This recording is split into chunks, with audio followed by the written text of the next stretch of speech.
Call to order. Karen, can you call the roll, please? Trustee Broderick? Present. Trustee Garcia Guillen? Present. Trustee Harris? Present. Trustee Lee? Present. Trustee Mahalik? Here. Trustee Morales? Here. Trustee Ellis? Here. Trustee Bazinski? Present. We have a quorum.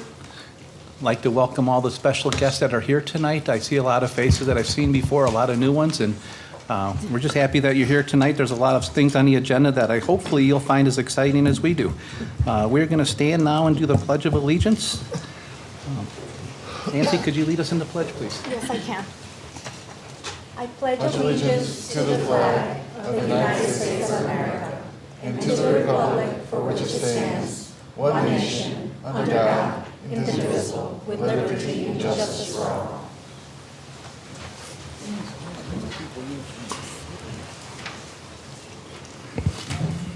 First item on the agenda is 1.1, communications. I'd like to introduce Dr. Newell. Chairman, thank you. I'll take the podium if that's okay. Yes, sir.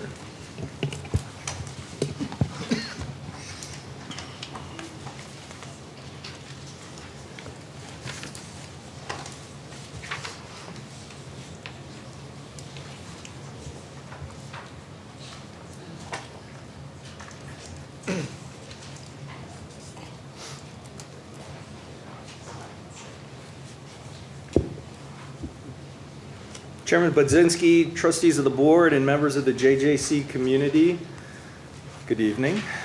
Bet you're wondering what I'm doing here. If you'll permit me. I think today will go down in history for Joliet Junior College. I think this will be one of those days that we look back on with great pride and admiration, because this will be a very special day. As part of the FY24 budget, this board approved a position,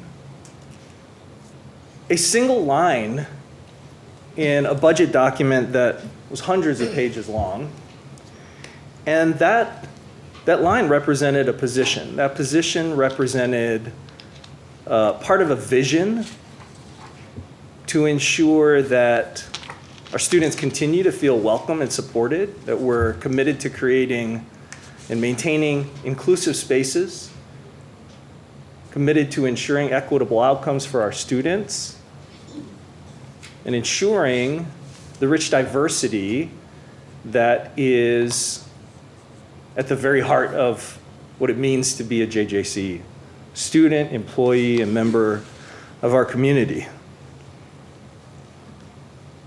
About 9 months ago, we started conversations. After that position was approved, I challenged Dr. Irvin's office to explore why.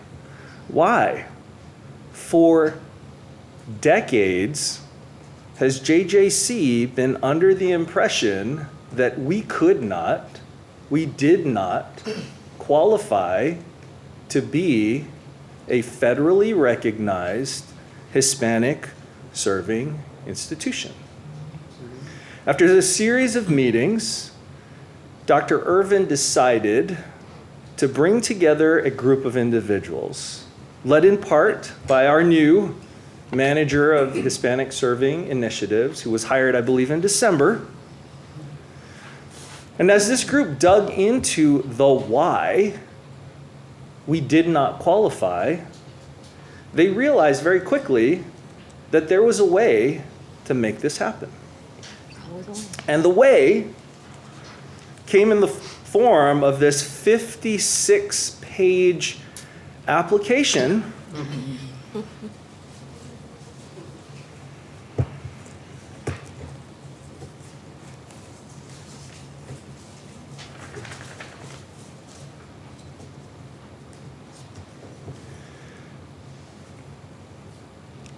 submitted on February 26, 2024, and granted on April 1st, 2024, a letter from the U.S. Department of Education, Office of Post-Secondary Education, reads as follows. Joliet Junior College, we are pleased to inform you that your institution has been designated as an eligible institution, a Hispanic serving institution under Title III and/or Title V of the Higher Education Act of 1965, as amended by the Higher Education Opportunity Act of 2008. I come before you today to announce for the very first time in JJ's 123-year history that we are now formally a Hispanic serving institution.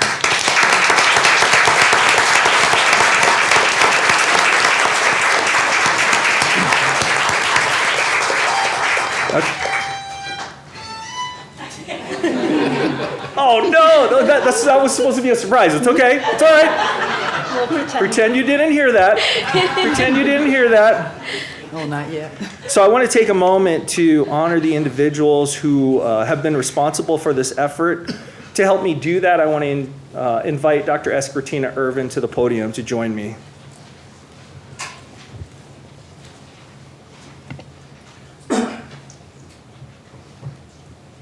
Thank you, Dr. Namul. And before I get started, I must say thank you to our leadership. First, to our Board of Trustees, because as you guys know, we can't do anything without your support. Just supporting my role during the COVID pandemic, when every position was frozen, you felt it was a need and it was important to have this role. And not just this role, but a department to support this role. Thank you. Thank you to our amazing president, Dr. Namul, for his support, unwavering support for DEI. Thank you to the cabinet for your support, for saying yes, giving us the green light to go. And I also want to thank our employees that's doing the hard work, those past that aren't even here anymore, and those present that's been planting the seeds for many, many years. And now those seeds has turned to roots, and those roots have turned to branches to recognize this historic success. This is such a huge success. Last but not least, I must thank the HSI committee who put this all together, and we had to do it so fast. And it was a harder lift than we thought.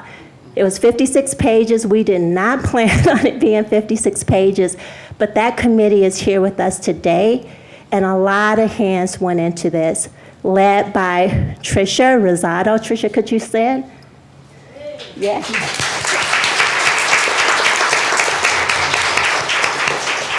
Tricia was here like 45 days, and we hit the ground running. And we had an amazing team. Team, could you stand? These individuals.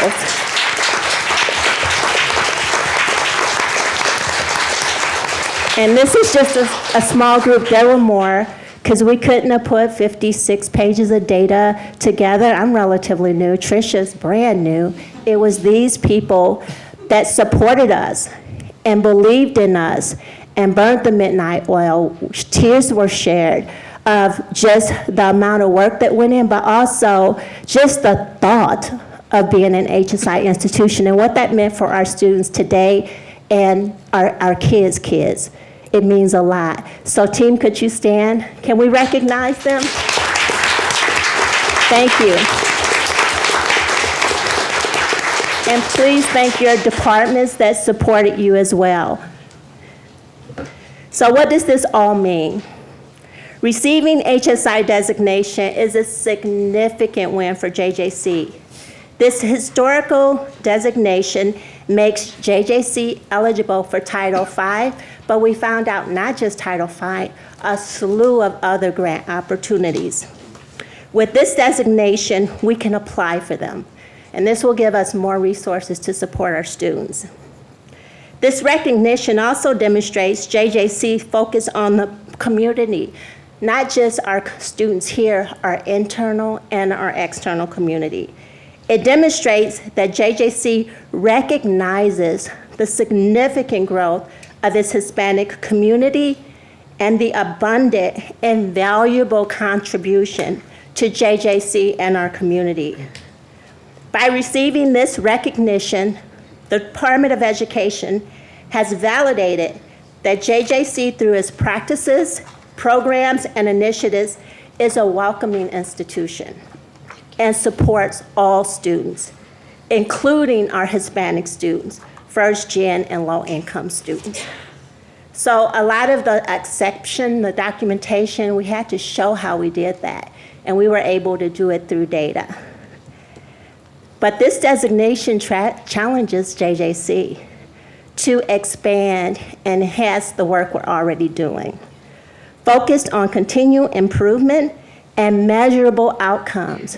We say we serve students, but we have to demonstrate that through measurable outcomes and culturally responsive programming and initiatives.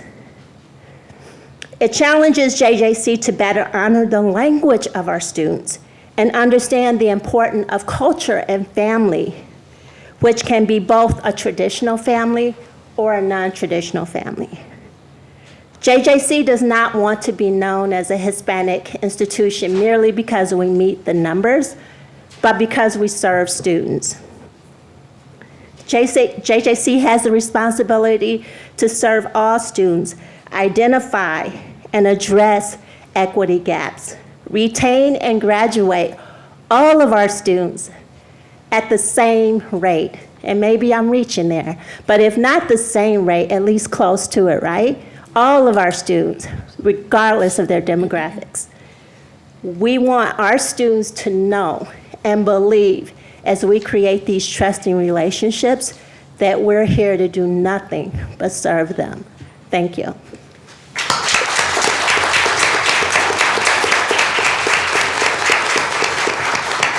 And now Kelly Roder-Chinelli, the Executive Director of Strategic Engagement, will introduce our community partners.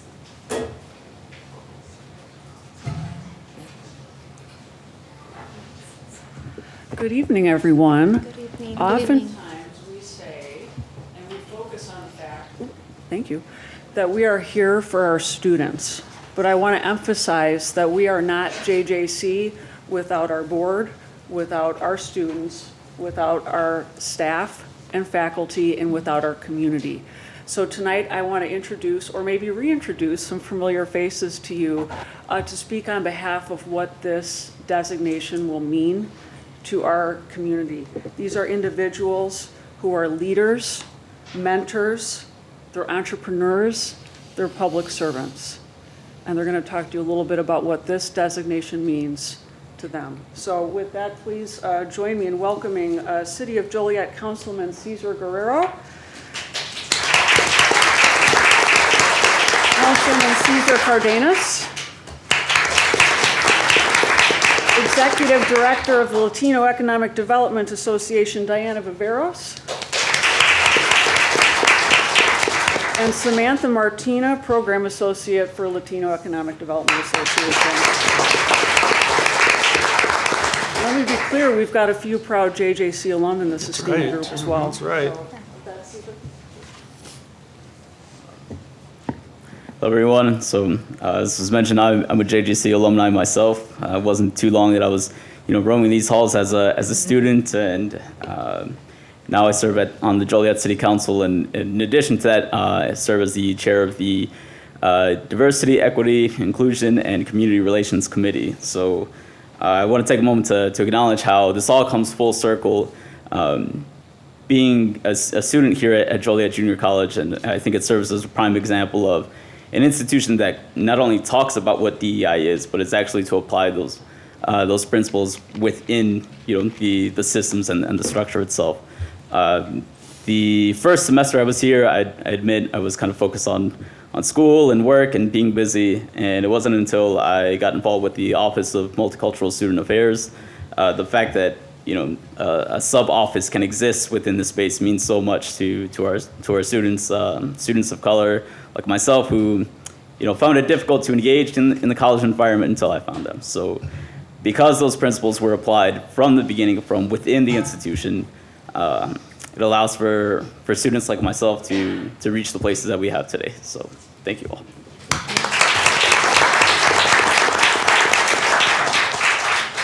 So I prepared a little something because I'm not as polished as my co-partner Guerrero as public speaking, and Dr. Namuo has said he's going to give me some training on how to get better. As you can see, he's very, very good, right? So I did write a couple of things. I think it's super exciting to see this for Joliet Junior College to have been designated as a Hispanic serving institution by the Department of Education. I think that's, like you said, it's such a big deal, right? And I'm glad and I'm excited to be invited here as a Joliet City Councilman. I'm proud to see that Joliet JJC was recognized and the commitment to diversity and inclusion that they have shown in the community. It is a testament to the dedication and hard work of everyone at JJC, as well as the community support that our local institutions are leading that way. So as a new city councilman, I am excited to see that Joliet is doing some great strides, and I'm just proud to be on the city council and to be partnered with JJC on many different projects. I think also serving on the board of the Joliet Latino Economic Development Association. We've done a lot of partnerships with JJC, so it shows, like you said, that it's not just a designation, something that was written to say you are, but it's the proof of being out there and on the ground working with the community and the different organizations. So congratulations to everyone involved. Thank you.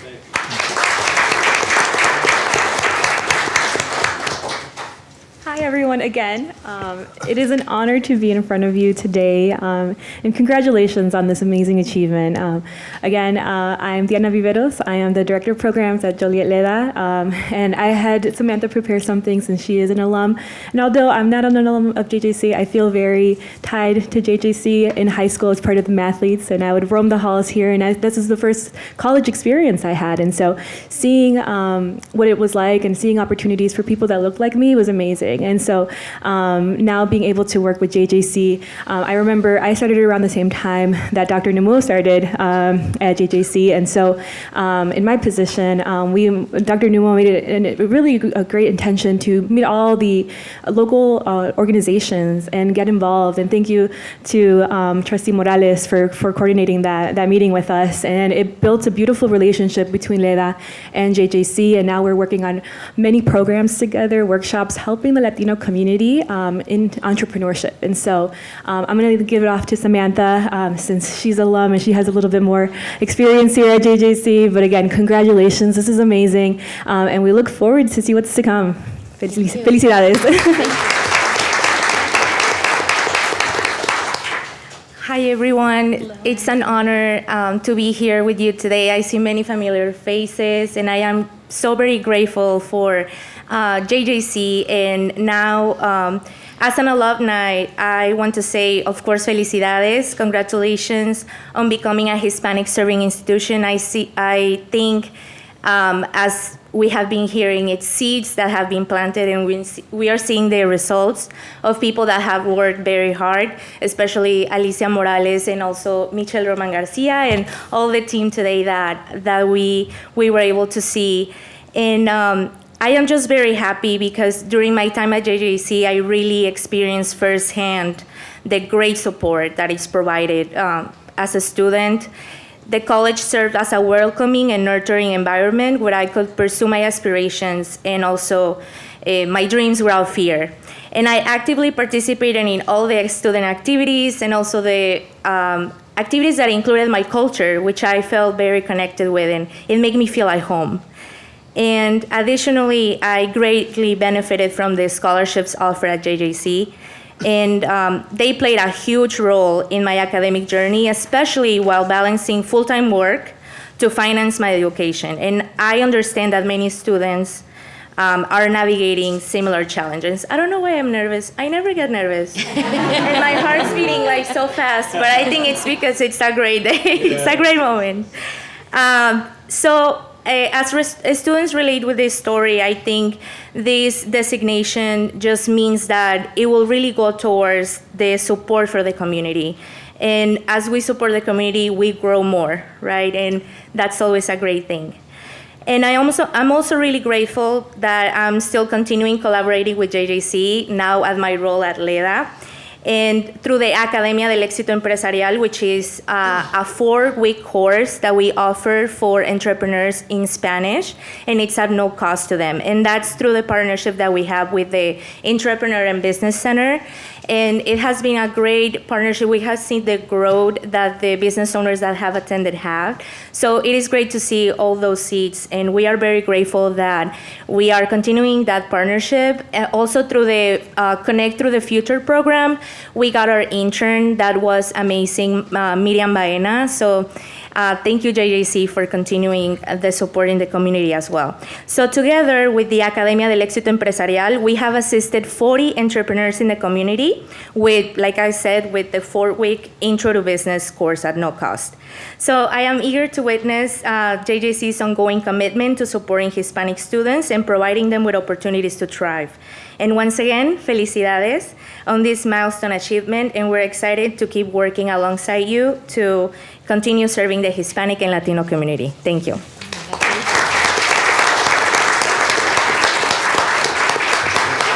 Chairman, I also want to take just a moment to thank our partners for being here. And at this point, I'd like to invite Karen Rezick. And trustees, you know, I don't love to surprise you, but I'm surprising you today for good reason. The team themselves did not know this was coming.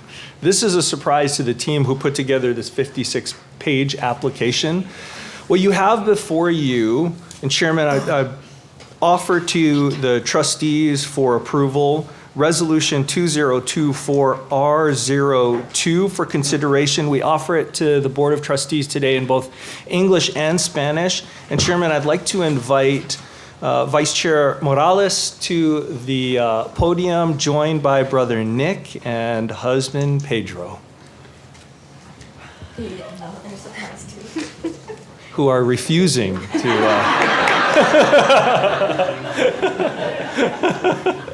They're just as surprised as I am. Okay. I told you should have wore a tie. It's okay. It's okay. Okay. It's a privilege for me to be able to read this resolution. I was appointed to this board in 2015. And one of the first things I asked at the time was, why aren't we an HSI? You know, I've worked in higher education for over 20 years, and hearing those terms, it was important, and seeing the growth, I thought we should be. We're just right at that 25%, if not right above it. And I always got the same response that Dr. Klein mentioned earlier, like, well, there's reasons we can't. And every time it was a road barrier, why we couldn't. I never gave up. The next year I would ask again, can we try? And, you know, whatever it was, we're here today. I've been here now for 9 years, and now we're here. So thank you for your persistence, Dr. Kleinamol. Thank you for your vision.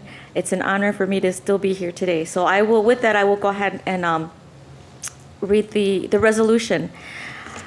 Whereas Hispanic serving institutions are degree-granting institutions that have a full-time equivalent undergraduate enrollment of at least 25% Hispanic students, and whereas in 2022-2023, 65.6% of all Hispanic undergraduate students enrolled in one of 600 Hispanic serving institutions operated in the United States, the District of Columbia, and Puerto Rico. And whereas Hispanic serving institutions play an important role in enrolling, retaining, and graduating Hispanic students. And whereas Hispanic serving institutions are engines of economic mobility and a major contributor to the economic prosperity of the United States. And whereas Hispanic serving institutions are actively involved in supporting and empowering the communities in which the institutions are located. And whereas citizens of the Hispanic ancestry comprise a significant percentage of the residents we serve, and those communities continue to grow. And whereas the contributions of the Hispanic citizens, past and present, are invaluable and abundant in the Joliet Junior College community. And whereas Joliet Junior College Hispanic enrollment has grown from 11.3% in the fall of 2000 to 34% in the fall of 2023. And its fall-to-fall retention of Hispanic students has grown faster than any other student population. And whereas Joliet Junior College strives to reduce achievement gaps by enhancing curricular and co-curricular educational opportunities, as well as creating authentic and inclusive supports based in servingness for Hispanic students. And whereas Joliet Junior College is committed to the Hispanic community and the achievement of their educational goals and career aspirations by expanding educational opportunities for Hispanic students and their community. Now, therefore, be it resolved that the Board of Trustees of Illinois Community College District Number 525, Joliet Junior College, the counties of Will, Grundy, Kendall, LaSalle, Kankakee, Livingston, and Cook, State of Illinois hereby proclaims that Joliet Junior College has officially been granted the status of being a Hispanic serving institution, and it is adopted on this 10th day of April, 2024. Thank you so much for everybody. Thank you for your service. Thank you. And I do want to thank my husband and my brother didn't know. I would have invited more people. You know how Mexicans are. But I just called them quickly. I said, can you guys please come and show support? And very willingly, they both came out. So Nick, thank you so much. I love you. And Pedro, thank you so much. I love you too. Thank you.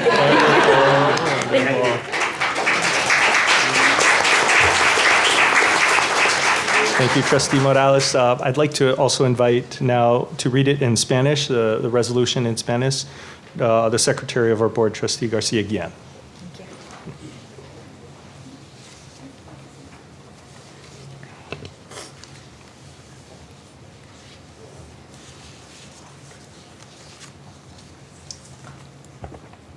Perfect. Can you all hear me okay? Yes? Okay, perfect. So it's a real honor to be able to read this resolution in Spanish. I'm really excited since this is a continuous commitment of JJC to be invested in language access and equity. I said equity, not equality. Equity, as a reminder, different students are going to need different tools and different resources, so just being mindful of that as we continue this journey is going to be key for anything that we do. Estoy emocionada en poder leer esta resolución en español. Este es un compromiso que sigue del colegio de JJC para seguir apoyando a nuestros estudiantes con diferentes recursos que necesitan para diferentes necesidades. Resolución 2024-R02. Instituciones de servicios para la comunidad hispana, o en sus siglas en inglés es HSI. Las instituciones que proporcionan servicios a la comunidad hispana son instituciones que otorgan títulos, que tienen una inscripción de estudiantes universitarios a tiempo completo de por lo menos de 25% de los estudiantes hispanos. Y el 2022 y 2023, el 65.6% de todos los estudiantes hispanos de educación superior se inscribieron en una de las 60 instituciones de servicio para los hispanos en los Estados Unidos, el Distrito de Columbia y Puerto Rico. Y las instituciones de servicio para hispanos desempeñan un papel importante en la inscripción, retención y graduación de nuestros estudiantes hispanos. Y las instituciones de servicio para hispanos son motores de movilidad económica y un importante contribuyente a la prosperidad económica de los Estados Unidos. Y las instituciones de servicio para hispanos participan activamente en el apoyo y empoderamiento de las comunidades en las que se encuentran las instituciones. Y los habitantes de descendencia hispana son un porcentaje significativo de los residentes a los que servimos, y esas comunidades siguen creciendo. Y las contribuciones del pasado y del presente de la comunidad hispana son invaluables y abundantes en la comunidad de Joliet Junior College. Y las inscripciones de los estudiantes hispanos de Joliet Junior College ha crecido de 11.3% en el otoño del 2000 al 34% en el otoño del 2023. Y su retención de otoño a otoño de estudiantes hispanos ha crecido más rápido que cualquier otra población estudiantil. Y Joliet Junior College se esfuerza por reducir las brechas de logro al mejorar las oportunidades educativas, curriculares y co-curriculares, y crear apoyo auténtico e inclusivo basado en el servicio a estudiantes hispanos. Y Joliet Junior College está comprometido con su comunidad hispana y con el logro de sus objetivos educativos. y aspiraciones profesionales mediante la expansión de las oportunidades educativas para los estudiantes hispanos y su comunidad. Por lo tanto, se resuelve que la Junta Directiva del Distrito número 525 de Illinois Community College, Joliet Junior College, Condado de Will, Grundy, Kendall, LaSalle, Kankakee, Livingston y Cook, Estado de Illinois, por el presente declara que Joliet Junior College ha recibido oficialmente reconocimiento federal de Institución de Servicio para la Comunidad Hispana, HSI, adoptado el día 10 de abril del 2024. Thank you.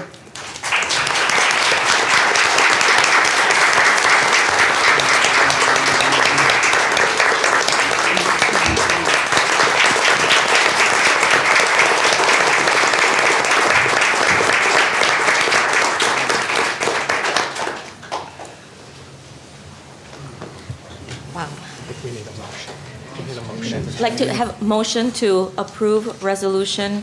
Second. Resolution, hold on, 2024R02. Second. Trustee Morales. Yes. Trustee Garcia Guillen. Yes. Trustee Broderick. Yes. Trustee Harris. Yes. Trustee Lee. Yes. Trustee Mahalik. Yes. Trustee Ellis. Yes. Trustee Bazinski. Yes. Motion carries. And Chairman, one more thing.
Keep clapping, they have to come back and do another song. That's how concerts work.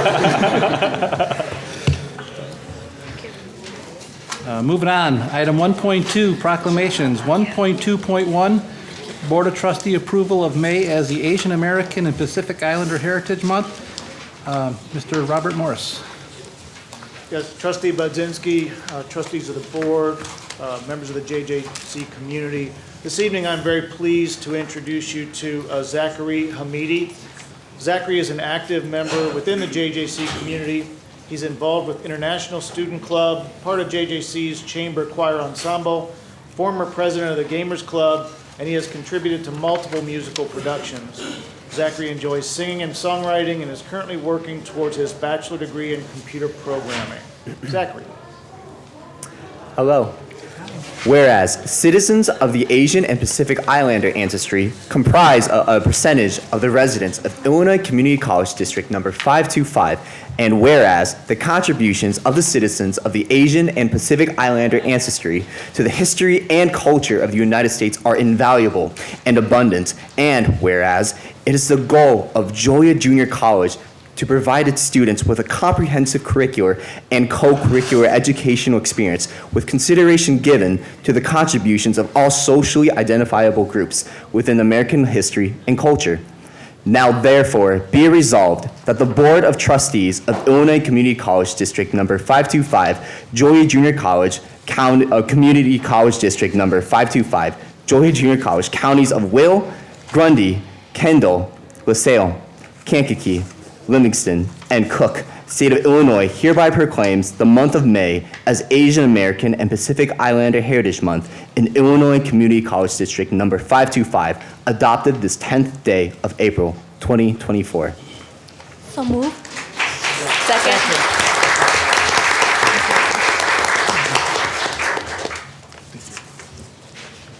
All those in favor, say aye. Aye. All those opposed? Motion carries. Thank you.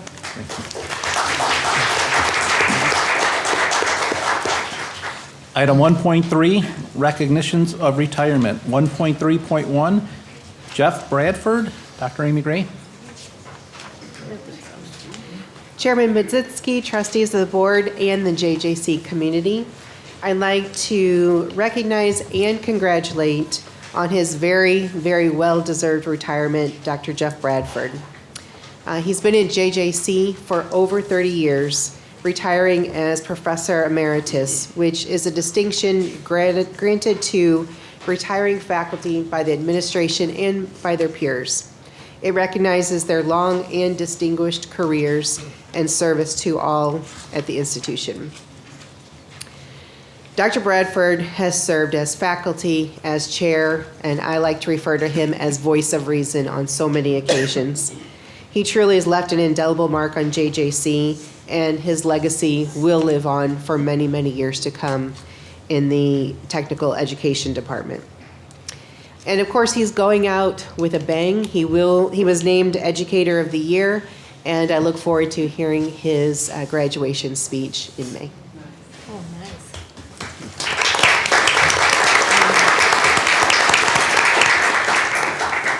I'd like to call for a motion to accept the recognition. So moved. Second.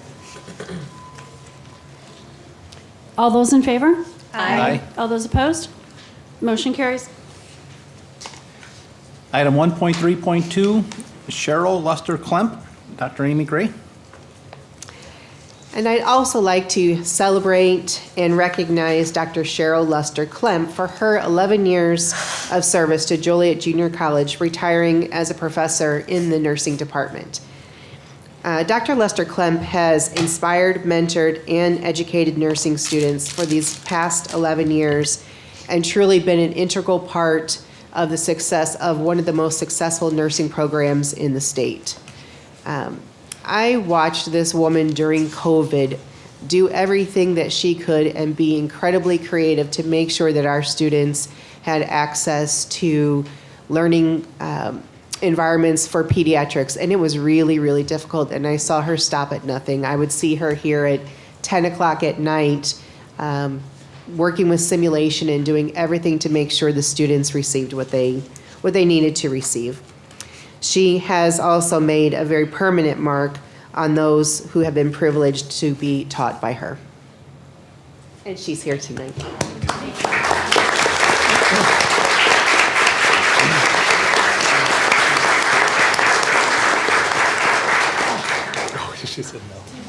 said no, Chairman. Okay. Dr. Namuo has a way of persuading people up to the podium, so.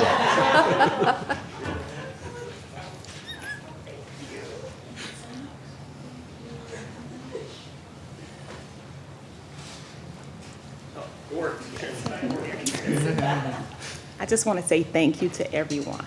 It's been an amazing journey here. I walked through life through a journey, and my journey sent me here on my last 11 years to make my 30 years in the service system, teaching in community college for all of those 30 years. So a lot of people say, well, what are you going to do next? And I'm just waiting for my journey to continue to unfold. And I'm looking forward to see what that's going to be. But right now, I want to thank everyone here. It's been an amazing, just amazing to be here. And with the nursing department. Thank you, Dr. Gray. Thank you.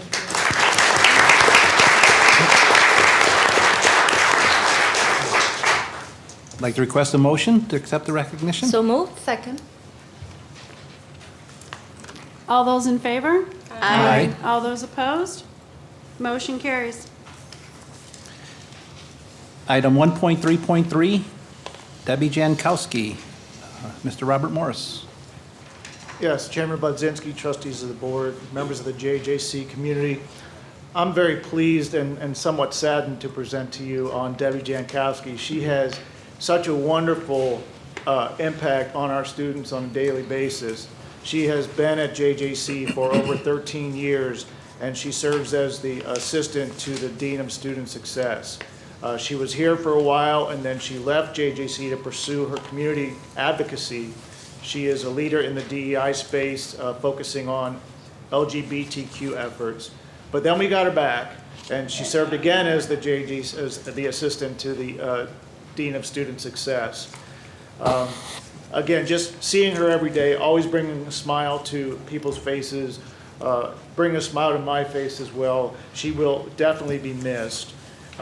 She and her husband David are looking forward to being full-time grandparents to their 3 beautiful grandchildren, Beckett, Lake, and Leah. So congratulations, Debbie. We will miss you.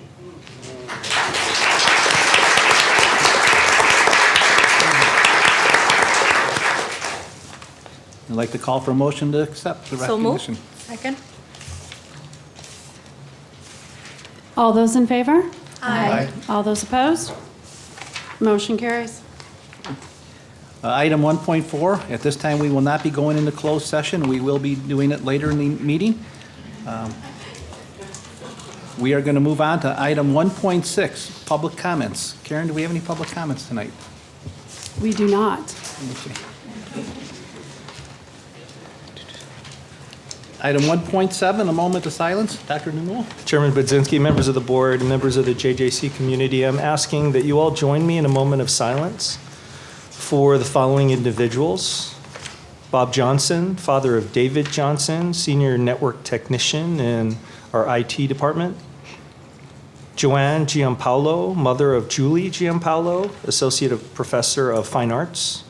Edwin Cursell, father-in-law of Anita Cursell, adjunct and professional tutor in our mathematics department.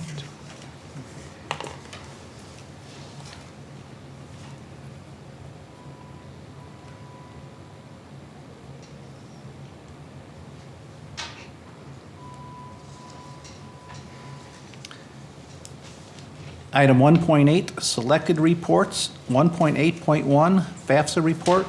Mr. Robert Morris.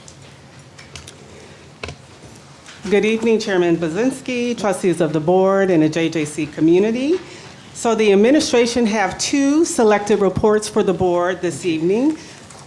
Bob Morris, our interim vice president for student development, will deliver the first report and share critical updates on the Department of Education's promise to improve the free application for federal student aid.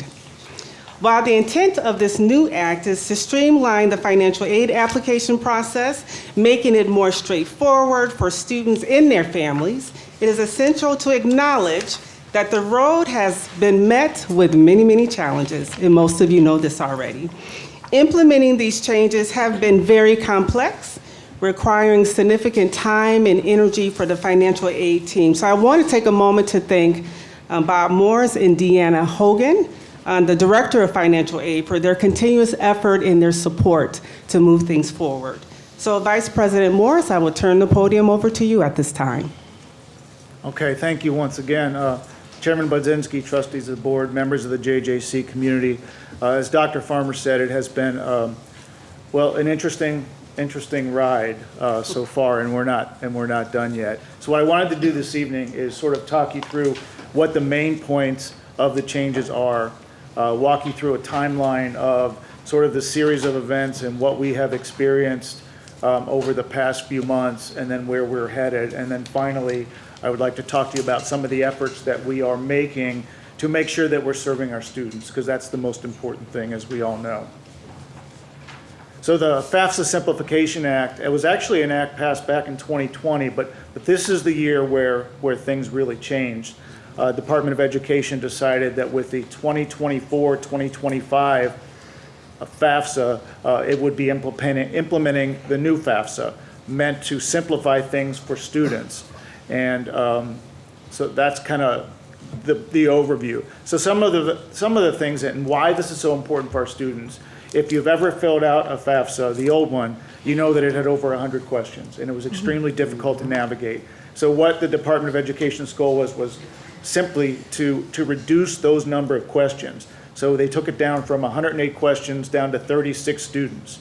One of the other key things is that the IRS is now transmitting data directly to the Department of Education. So that also is a step that helps kind of simplify things. From a student perspective and from a financial aid staff perspective, what the biggest change is, in my opinion, is they're replacing what they referred to as the EFC, the Estimated Family Contribution, and they're changing it to a Student Aid Index. So what that basically means is the lower the student's estimated family contribution under the past system, and that could be as low as 0, the higher aid that student was likely to qualify for. Under the Student Aid Index system, the lowest number that a student can get is not 0, it's actually negative 1,500. So those that have a negative number in terms of their SAI, they will be the students that have the greatest need. And again, the lowest now is negative 1,500. One of the other things that, if there was a negative side to this, I would say that the one thing that stands out is that under these new guidelines, there is no longer a benefit for families that have more than one sibling in college at the same time. And again, that is a factor of the IRS transferring that data directly to the Department of Education and the reducing a number of questions. It's simply a question they don't ask anymore.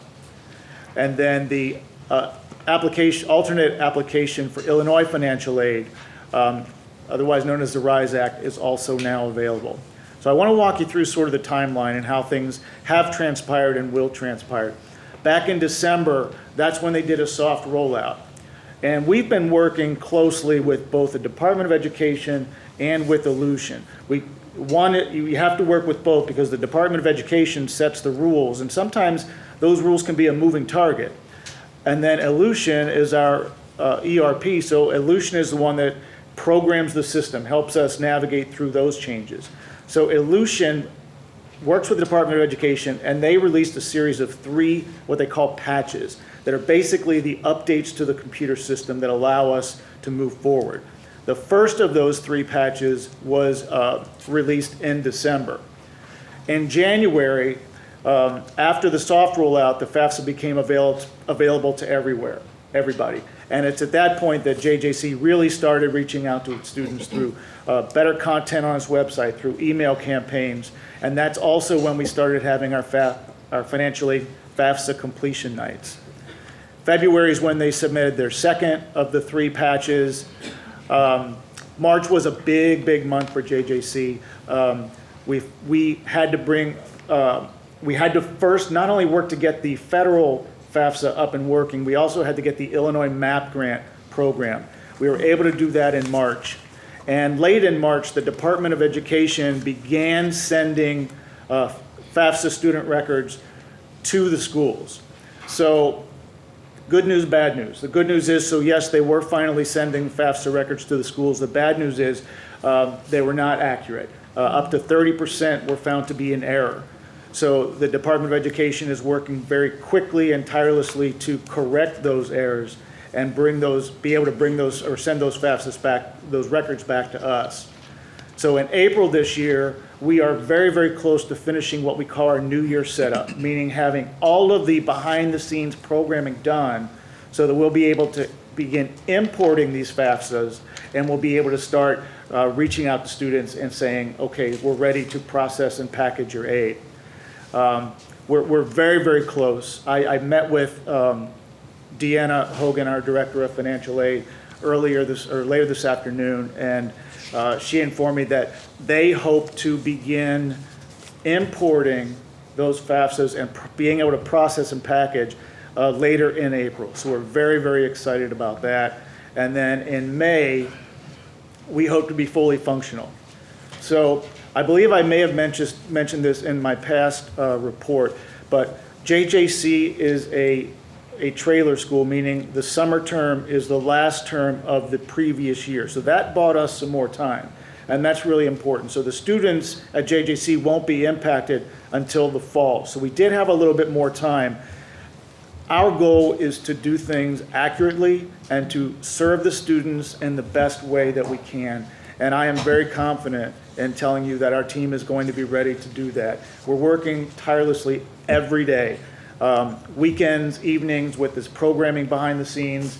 We understand it's a big deal for our students, and we are committed to working with the Department of Education, working with Aleutian, to be able to really begin reaching out with good news for our students no later than the first part of May. So what have we been doing?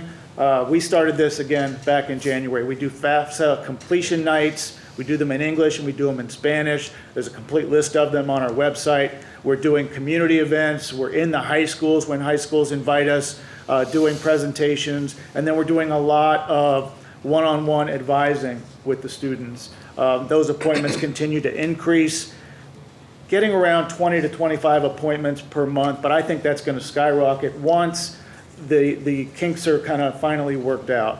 But I do feel that I can confidently say in front of the board this evening that JJC will be ready as soon as our technology catches up with what we will be able to do. There are some resources for you. This is in your board packet, and we can certainly help you find additional resources should you need them. But that is the update. Again, I feel good about it. I feel like our team is, well, I'll just say it, I feel like they're the best in the state, our financial aid team. And I don't say that lightly. They do a fantastic job. So at this point, I will be happy to try to answer any questions you may have. Does anyone on the board have any questions? I do. Just out of curiosity, when they changed it to the student information, the ES, was it ES? What did you say? EFC? Yeah. Did they still want parents to put in any debt at all, or just assets? Because that was the part that I always got concerned about, that they looked at us only with assets and didn't tell us about debt. Did they remove that part of it? Yes, they are transferring now just the tax returns. Just that? Just the tax returns over to the Department of Ed. And the calculation is based on the income and the family size listed on the tax returns. So then are they using the adjusted gross income, or are they looking at W-2 income? Because if you have self-employed people, which a lot of them show different losses on their Schedule C, do they look at the adjusted gross then that comes from it? Or do you, if you don't know, that's fine. I don't know, and I think we will know once we start getting some of those in, but I don't know yet what we're going to see. Okay, I'm only asking because of the fact that I know that they adjust so much with that. And then the other question that I have is, will our ERP system for Aleutian be ready, or is it Workday? Is it Aleutian then? It will be Aleutian. Okay, thank you. Yes.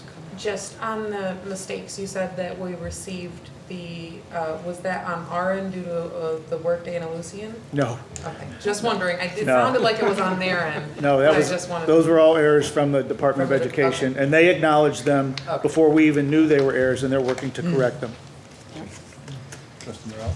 Thank you so much, Vice President Morris, for that thorough report.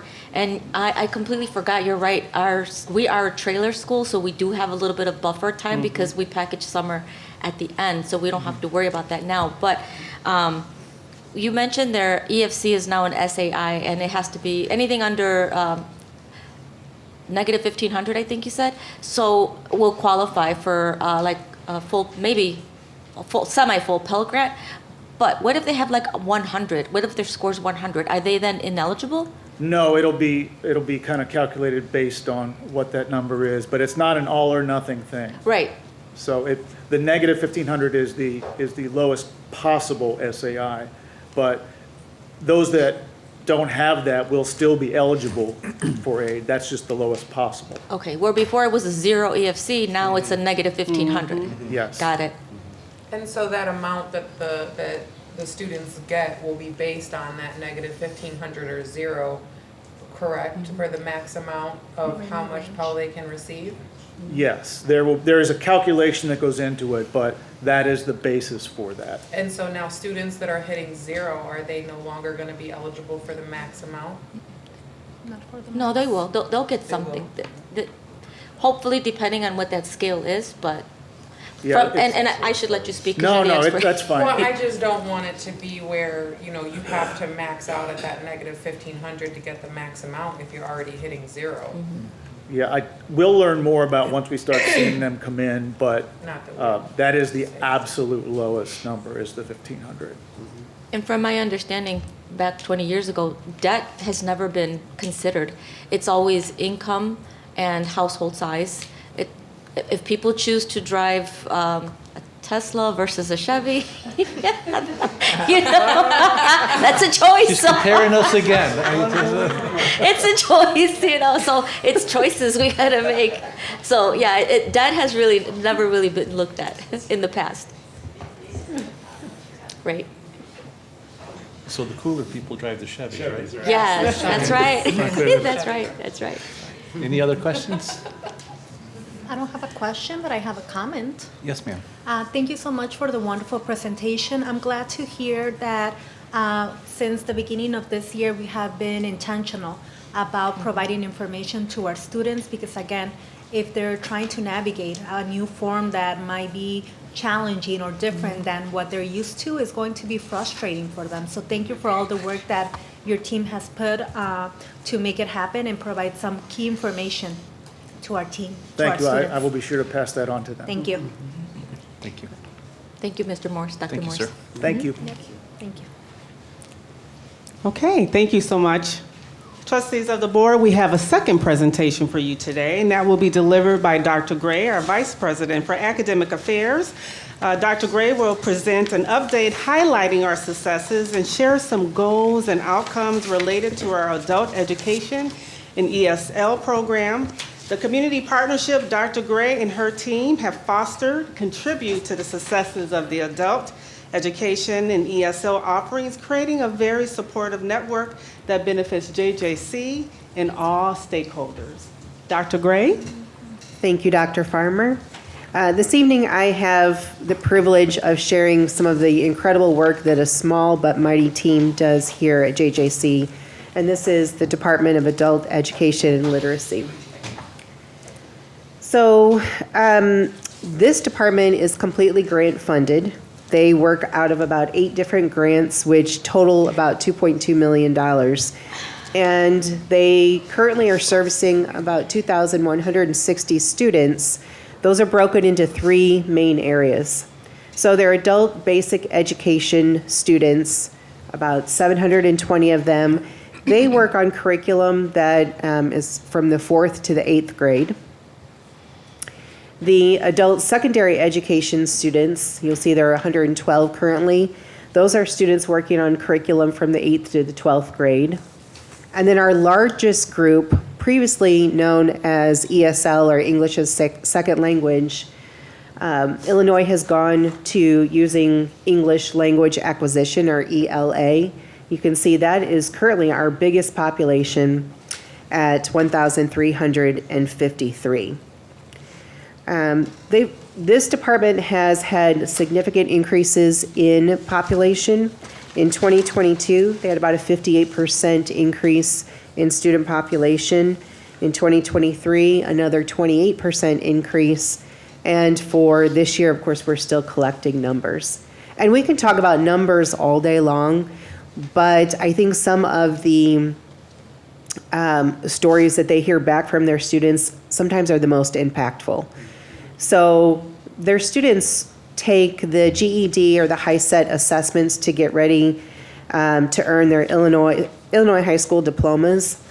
And they recently had a student come back and say she had 2 promotions since she took her courses here and was able to achieve that.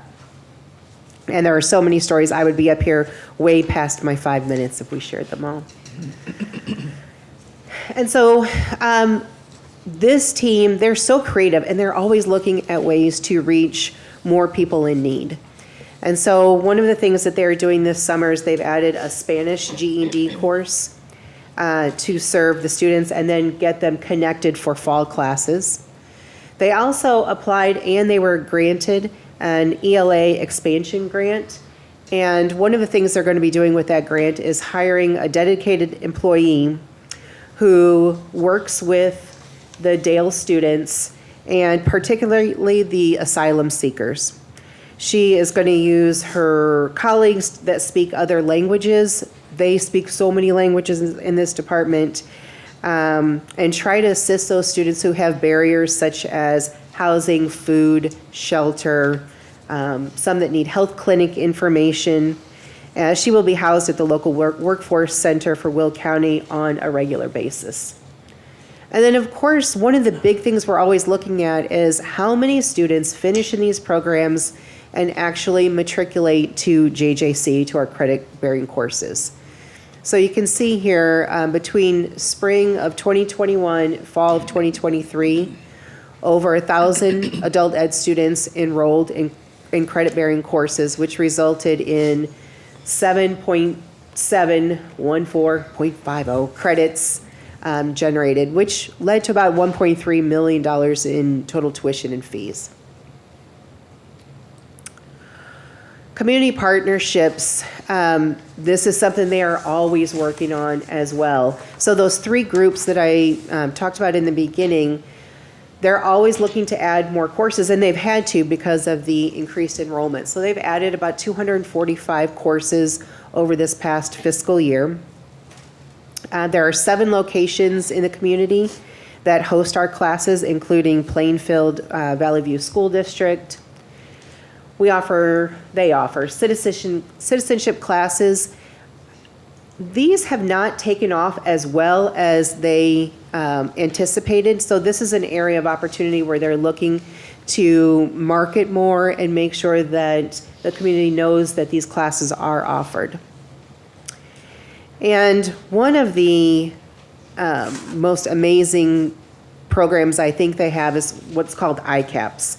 ICAPS is a co-enrollment with adult secondary education students. So they're working on secondary education, but they also take a credit class at the same time. So this is co-taught by the adult ed teacher as well as one of the faculty on our credit side. I remember going to one of the graduations just not too long ago where the students finished their adult ed program, but at the same time they earned a certificate in supply chain management. Excuse me. And so then the goal is they earn that certificate, so they earn their credit and their adult education program is finished, and they are matriculating into more credit-bearing courses. We do partner with 18 high schools that allow for high school credit completion in the JJC district. And, you know, I do these town hall meetings for all of academics every other Friday, and it's really just a venue to share information, make sure we all know what's going on. I also use it as an opportunity to give accolades where they're due. And I cannot tell you how many times adult ed has things that I really need to share because they're doing such amazing work. Recently, the director of adult ed at the ICCB reached out to our own program and said, you know, we really have noticed your programs have ramped up. Your enrollment shows it. You're adding these programs and you're doing these intentionally, especially with the influx of new American arrivals and people who need the assistance. You are really stepping up. And so it was nice to get that recognition, not just for me at town halls, but also at the state level. They also are often at all kinds of, they're asked to present at all kinds of conferences and statewide meetings. Just because I'm a little competitive as well, one of my questions to Maggie Wolf, who is the director of this program, is how are we doing in comparison to fill in the blank, Illinois, our other schools, and even at the national level? So this, these metrics were actually put together for us by the state to show where we are. And so we look at employment from the fourth quarter of, I believe this was last year. There was an increase at the national level of 7%, at the state level 7.8%. Joliet Junior College in the adult ed, over 38%. When we looked at their earnings, national increase around 9%, the state around 9%. JJC Adult Ed, 19.34%. Also looked at the number of youth participants. So these are students between the age of 16 and 24. National level, about 26. The state, 23%. And here at JJC and Adult Ed, we're at 33.9%. And then our last group here on the slide, looking at the number of English language learners. And this is such an important number for us to look at, especially during these times in our community. National level, about 56%. Illinois, a little higher, and 69%. But JJC, right there with the national level, a little higher, 58%. And because this is a special HSI day, I took a look. 303 students currently, as of today, in our data system self-identify as primarily Hispanic. So I really want to give a big shout out to this department. Again, they are small but mighty, led by Maggie Wolf, and they're so passionate about what they do. Again, all driven on grant funding. They're creative. And just, Maggie tells me all the time, we don't go into this for the money. It is truly to serve the community and help those that need the help. So with that, I'd be happy to take any questions.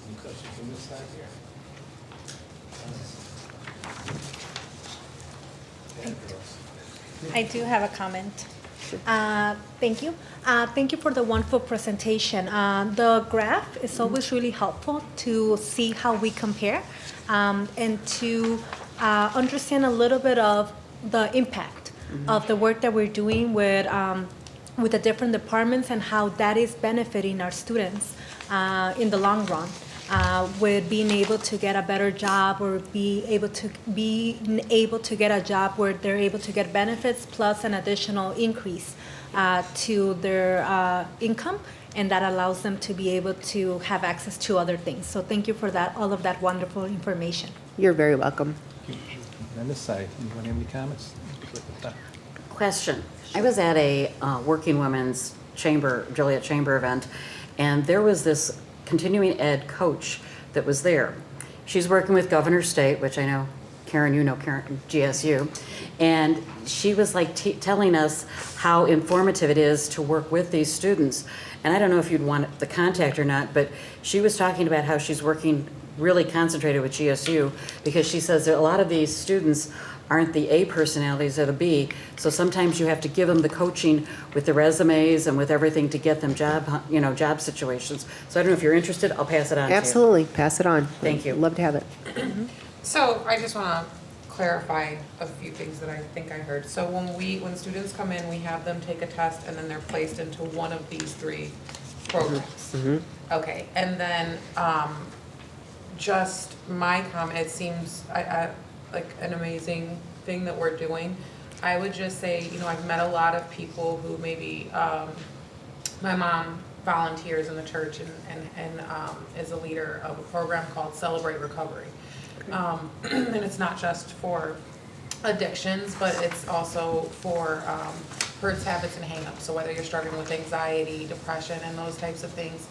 And I just, I've heard a lot of their stories and things like that. And I just wonder if kind of advertising or marketing this at places like that, or as well as advertising this at maybe Stepping Stones and some of those places where there are people that are trying to turn their lives around and getting them involved in something like getting their GED, no matter what their age is, and just, the fact that that's adult basic, that the names of those programs really seem to fit. So and thank you very much. Oh, you're very welcome, and I appreciate that. I know that this department works closely with marketing to share the information, but I think those are great. I mean, that population, I can see definitely would benefit from this information, so I'll make sure that that's part of their... Even trying to create connections with the courthouse and with those who are being put on, children, young teens who are being put on probation, or young adults, or, not even that they have to be young, but at that, they might be more willing to change their lives at that point if we get them where they're at, meet them where they're at. Yeah, great ideas. I appreciate that. I have a comment also. Thank you for all the detailed information, Dr. Gray. You mentioned, I believe in one of the slides in community partnerships, that we also offer citizenship courses, citizenship classes, I think you said. Are we partnered with the Spanish Community Center? We are, and I believe it was this past summer, Maggie was even working with them about sharing curriculum. They offer them as well, but they charge for them, and we don't. So I know that they talk and they share resources. I don't think that they've had as many in these citizenship classes as well. That's been one of the lower attended programs. But I know that they do work together, yes. Right. And I understand why it would be lower, because there's a high price to even apply to become a citizen. Yeah. I think it's over $900, Nancy, do you know? Right now it has increased for April 1st. Paper filing is $760.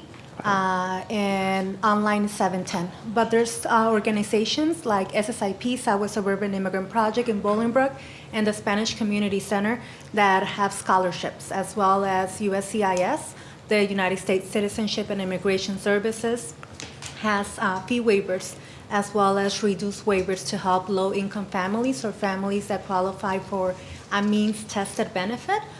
So there is some assistance. I would love to connect us to other community-based organizations that have the NAI program, the New Americans Initiative through ICER, the Illinois Coalition for Immigrant and Refugee Rights, that provide the scholarships to help our students, and understand that we have students that might be at different stages of their process. Some of them might just be learning about how to become a citizen or what it takes to become a citizen. Some others might be ready to apply. And we have other students that might already have applied, and they're waiting to be able to go to USCIS to take that final step. So I can go ahead and help with some connections. Yeah, so a lot of it is cost, because if people are here and they want to become a citizen, the application's almost $800. It's a lot of money, to apply. Just to apply, it costs money. So that's why maybe the numbers are low in that section. Did you mention in your last slide that you have about 303 students that identify as Hispanic in the programs, the ESL, I think? Yes, as of today, and it's the ones that self-identify. So they had to say, I am, it's worded primarily Hispanic. There were 303 today. I think one of the reasons we can be more successful is if we do outreach, and if Maggie Wolf is having members, bilingual or bicultural members of her staff, doing outreach to go out to, like Trustee Lee said, go out to different organizations and really, actually, because community college, we are their only choice. Yeah. Like, they cannot go to a university or U of I and get any of these services. That's what we're here for. Exactly. So if we can just be a little bit more intentional on doing that outreach and having bilingual, bicultural staff, with that sensitivity, get out there and spread the word that this is what we do and this is why we're here, I think we're definitely going to see those numbers really climb up. So thank you so much for that. You're welcome. And Maggie and her team actually put a lot of this information together. And Maggie has she's joining us virtually, but she wanted me to make sure there's an open invitation. Any questions you have, suggestions, sharing things like that, she is more than happy to have a discussion, talk about. And like I said, I'm amazed at how many different languages that team, it is everything from Spanish to Creole to French to, they have it covered. And if not, they used grant money and bought translators.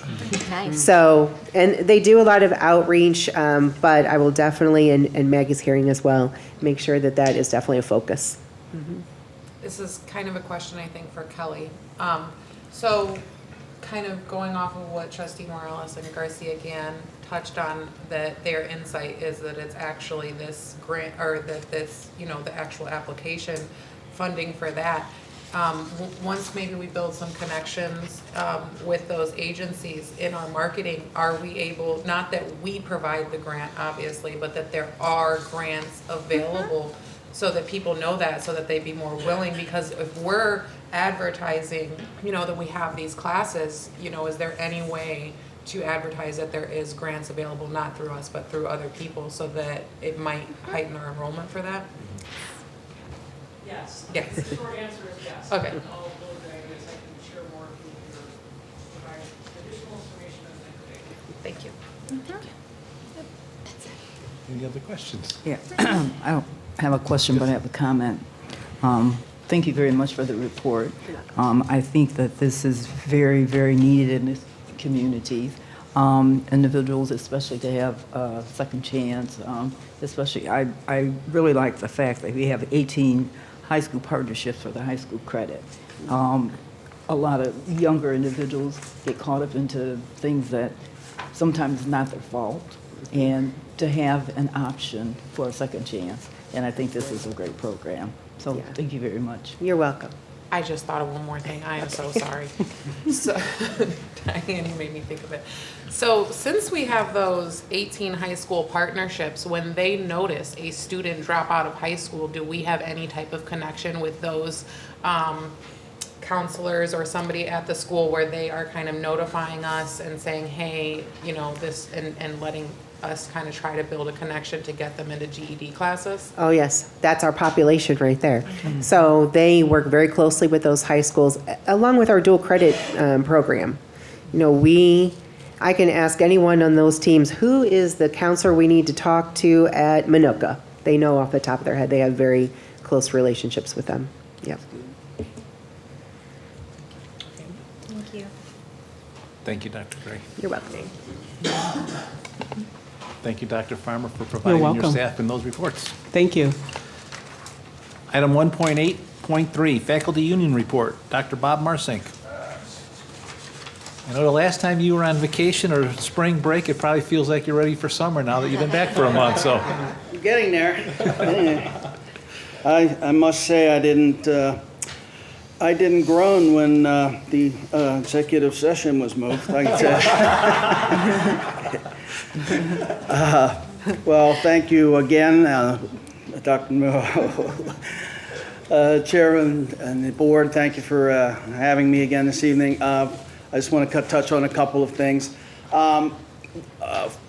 First of all, I'm going to just talk about our retirees. Then I want to talk a little bit about the HSI. Cheryl shocked me. I had no idea she had been teaching for 30 years, and she was leaving here at 11, and I was thinking to myself, why was she leaving so early?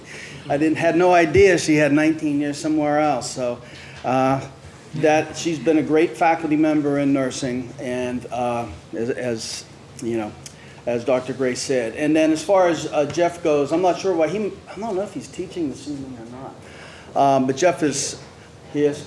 Yes, okay. Jeff has been a great faculty member. He got here just a little bit before I did, as a matter of fact. And he has always been a voice of reason, and he's also served in the last several years as the vice president of the faculty union. And he will be sorely missed at JJC for many, many reasons. And so we will miss him.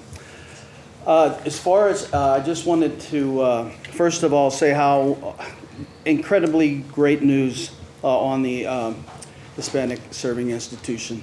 For years, I like everybody else, I thought, geez, why aren't we? I don't get it, you know, and because I knew our population was high enough. And then I heard, well, there's economic reasons and things like that. But so I want to thank some people. First of all, I want to thank Dr. Urban, Escatina, and her whole committee for all the work they did in getting this together. It's been a long time coming, as Dr. Namuo said, and it's an incredible moment for the college, and so thank you for that. I also want to say that this is a great example of why DEI is important in institutions like Joliet Junior College and other higher ed institutions across the country. I know it is a bit under fire these days because unfortunately some folks think that it's sort of a zero-sum game. If we try to include everybody, someone else is going to get left out. Well, no, the idea is to include everybody. That's the idea. So I hope things like this evening, the work that's been done by Dr. Irvin's, not only herself and her department, but the committee, shows the value of this to everybody. And it was very nice to have the community reps here and noting that there were a couple of them were alums. That was really nice. But I also want to personally thank Dr. Namuo for pushing this. I know that he had the question. He was wondering why, just like a lot of us were, why, but he did something about it. I guess it's nice to be in that seat, but it was still nice. It was still important. This happened because of your leadership, and I just wanted to thank you for that. So, the only other thing I have actually, and I don't want to give away anything at the end of the agenda, but. Our trustee, Aisha Ellis, this is your last full day as a trustee. I just want to say something about Aisha. She's been a great, not a good, a great student trustee. And trustee, I don't even want to say student trustee, trustee. She has spoken for students when she needed to. She has done the work to get students involved when she needed to. She has reached out to students to try to get their input when it was needed. And she has not been shy about telling people what she thinks. And that is so important in this role. So important in this role. And we've had a lot of great student trustees, and you're right there. You're right there with the best.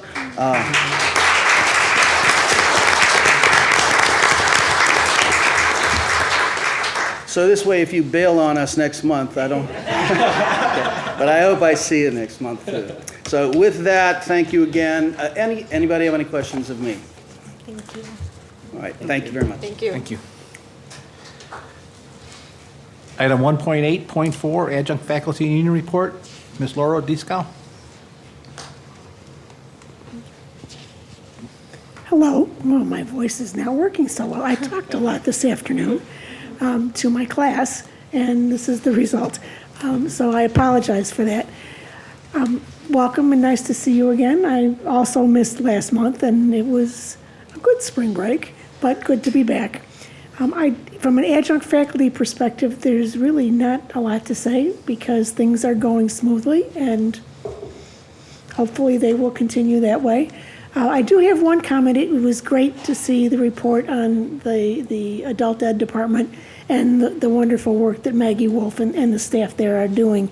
I would like to mention that that's the one department where the entire faculty is adjunct faculty. And so also kind of give a shout out to them.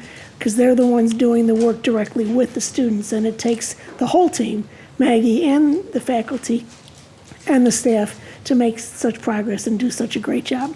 The other thing is, as a science person, the event of the week was the solar eclipse. And so I want to give a quick shout out to astronomy professor Noella de Cruz for organizing the eclipse viewing for both the college community and everyone who came. It was a great turnout. They had telescopes and sun spotters and people explaining things, and it was just a really nice event Monday afternoon. So thanks to her for organizing that and for everybody who came. With that, I will conclude my report. Thanks for the opportunity, and see you next month. Thank you. Thank you. Thank you. Item 1.8.5, the Building and Grounds Committee report. We had a lot on the B&G committee, and I asked Aisha, do you want me to take this one? She said, nope, she's going to finish it strong, so she's gonna go on. I was just going to fill in the gaps when she needs me, so. In construction at the moment, we have our G building switch gear, which is in. The replacement for the B building main power transformer will be getting installed when the semester is out. Yep, we had to cut the power on some things, so we want to do it when the semester's over and before the summer session begins, so. The AHU replacement CDB project is underway and the submittals are in progress. We're actually waiting for the semester to be over for this. Are we waiting for the semester to be over for this and to install? My team, Matt, are you back there for the AHU? Is this something that we actually, I'm confused. I forgot. Is this one that we actually, we order the unit, and we order the units, right? There's 6 units coming in, and we're going to place 6 units in over the summer. And then the other 3 are coming in, but we're not going to do them until next year. Correct. And they're going to store it in their facility till we do it next year. So, correct. Sorry about that. My fault. The replacement tile for the early childhood playground was finished today. Yep, it was finished today, and the cement's drying up hopefully before the rain comes tonight. So. For the replacement for the IT server room crack unit, the unit is on order and they are planning to begin the work in May. Yep, we don't like to cut the power on these units until we're in low load, obviously, so. The replacement for the T building boiler with condensing boiler project will also begin in May. Yep, we're gonna be doing it right after the semester's over. And the CNA lab at Romeoville, Rick is going through the punch list before we release the funding. And Rick likes to go through the punch list to make sure everything's done before we release the funding, so, exactly. Great last report there. In design right now is a mental health space. This is, they're finalizing floor plans, and they will be beginning construction documents and bringing them to the board, probably the next meeting. Pavement maintenance in 2024 program that's going to start going as we go into the facade repairs. Came in under budget. It's $191,300. The Building A Testing Center HVAC renovation also came in at $155,000. And then the Vet Tech addition is out to bid, and this will actually be grant funded, so our expenses will be limited because we get a grant to pay for this as well. So, other than that, I think Aisha is the best B&G committee member on the group. So I appreciate you filling in for me. You run a very efficient meeting. The B&G committee says she starts it and she finishes it quickly. So appreciate it. So and she holds everyone accountable. So thanks again, Aisha. We do need music, though. When you guys are going back and forth like that, we need a beat or a background something. Yeah. Thank you. Item 1.8.6, Board Policy Committee report. There was, the policy committee was not able to meet this month, so there are no policies that we are recommending to move forward with. There are 3 policies in our board book up for second read that Trustee Garcia-Gann provided a detailed overview about last month. Just a brief summary: sick leave and absence without leave. There were just language clarifications, and then grades was due to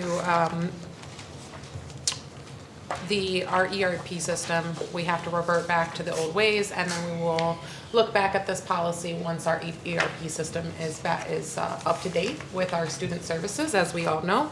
And then the only other change in that one was in line with the Student Debt Assistance Act. Looking ahead, our next policy committee meeting is scheduled for April 30th, and we do anticipate bringing several policies for May, seeing as how we were not able to meet.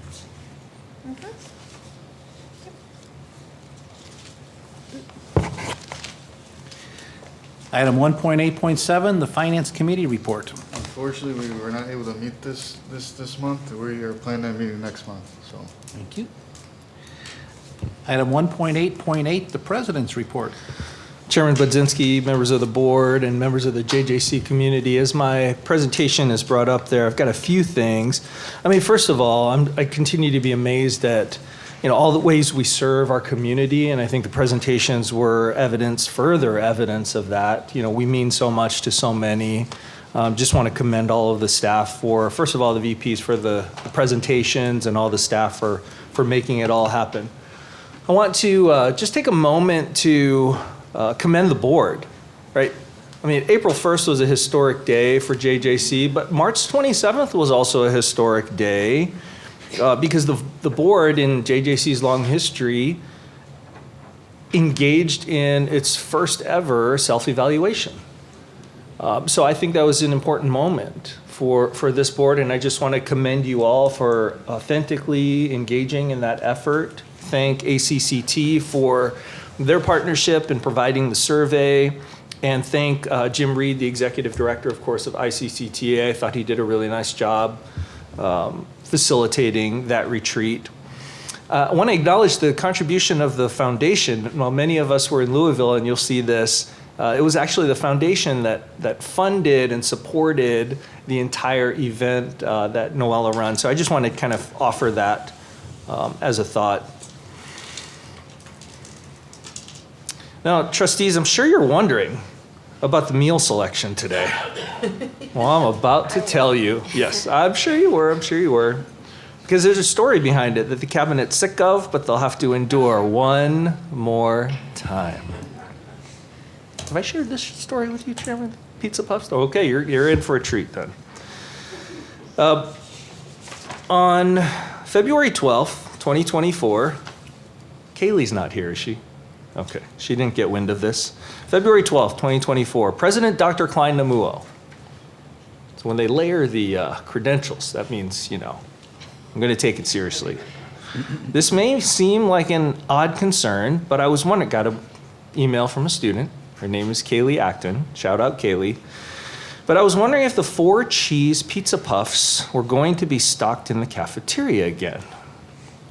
While it may seem odd, I have been ravenous for a pizza puff and haven't seen the 4 cheese pizza puff anywhere but here. I'm sure you have more important matters to concern yourself with. Allegedly, Chairman, allegedly. So I am not expecting a speedy reply or any reply at all. I appreciate your time and patience. You're awesome. Definitely the best school president ever. Have a great one, Kaylee Acton. A mere 43 days later, and I hope the emails from the cafeteria and the president's office never become public, because there was a lot of, is the president serious on this one? 43 days later, on March 25th, 2024, the Pizza Puffs made their triumphant return. And you'll see, you asked for it, Kaylee A. This is a picture we sent Kaylee. There's Kelly Rogers, Nick down in the cafeteria, and Karen Kissel and Matt Stevenson and all the team there made this possible. And I quote from Kaylee Acton, "This made my day." Not 1, not 2, but 3 exclamation points, Chairman. 3 exclamation points. Again, thank you so much for all your help reuniting me with a good, reuniting me with a good pizza puff. I got one yesterday.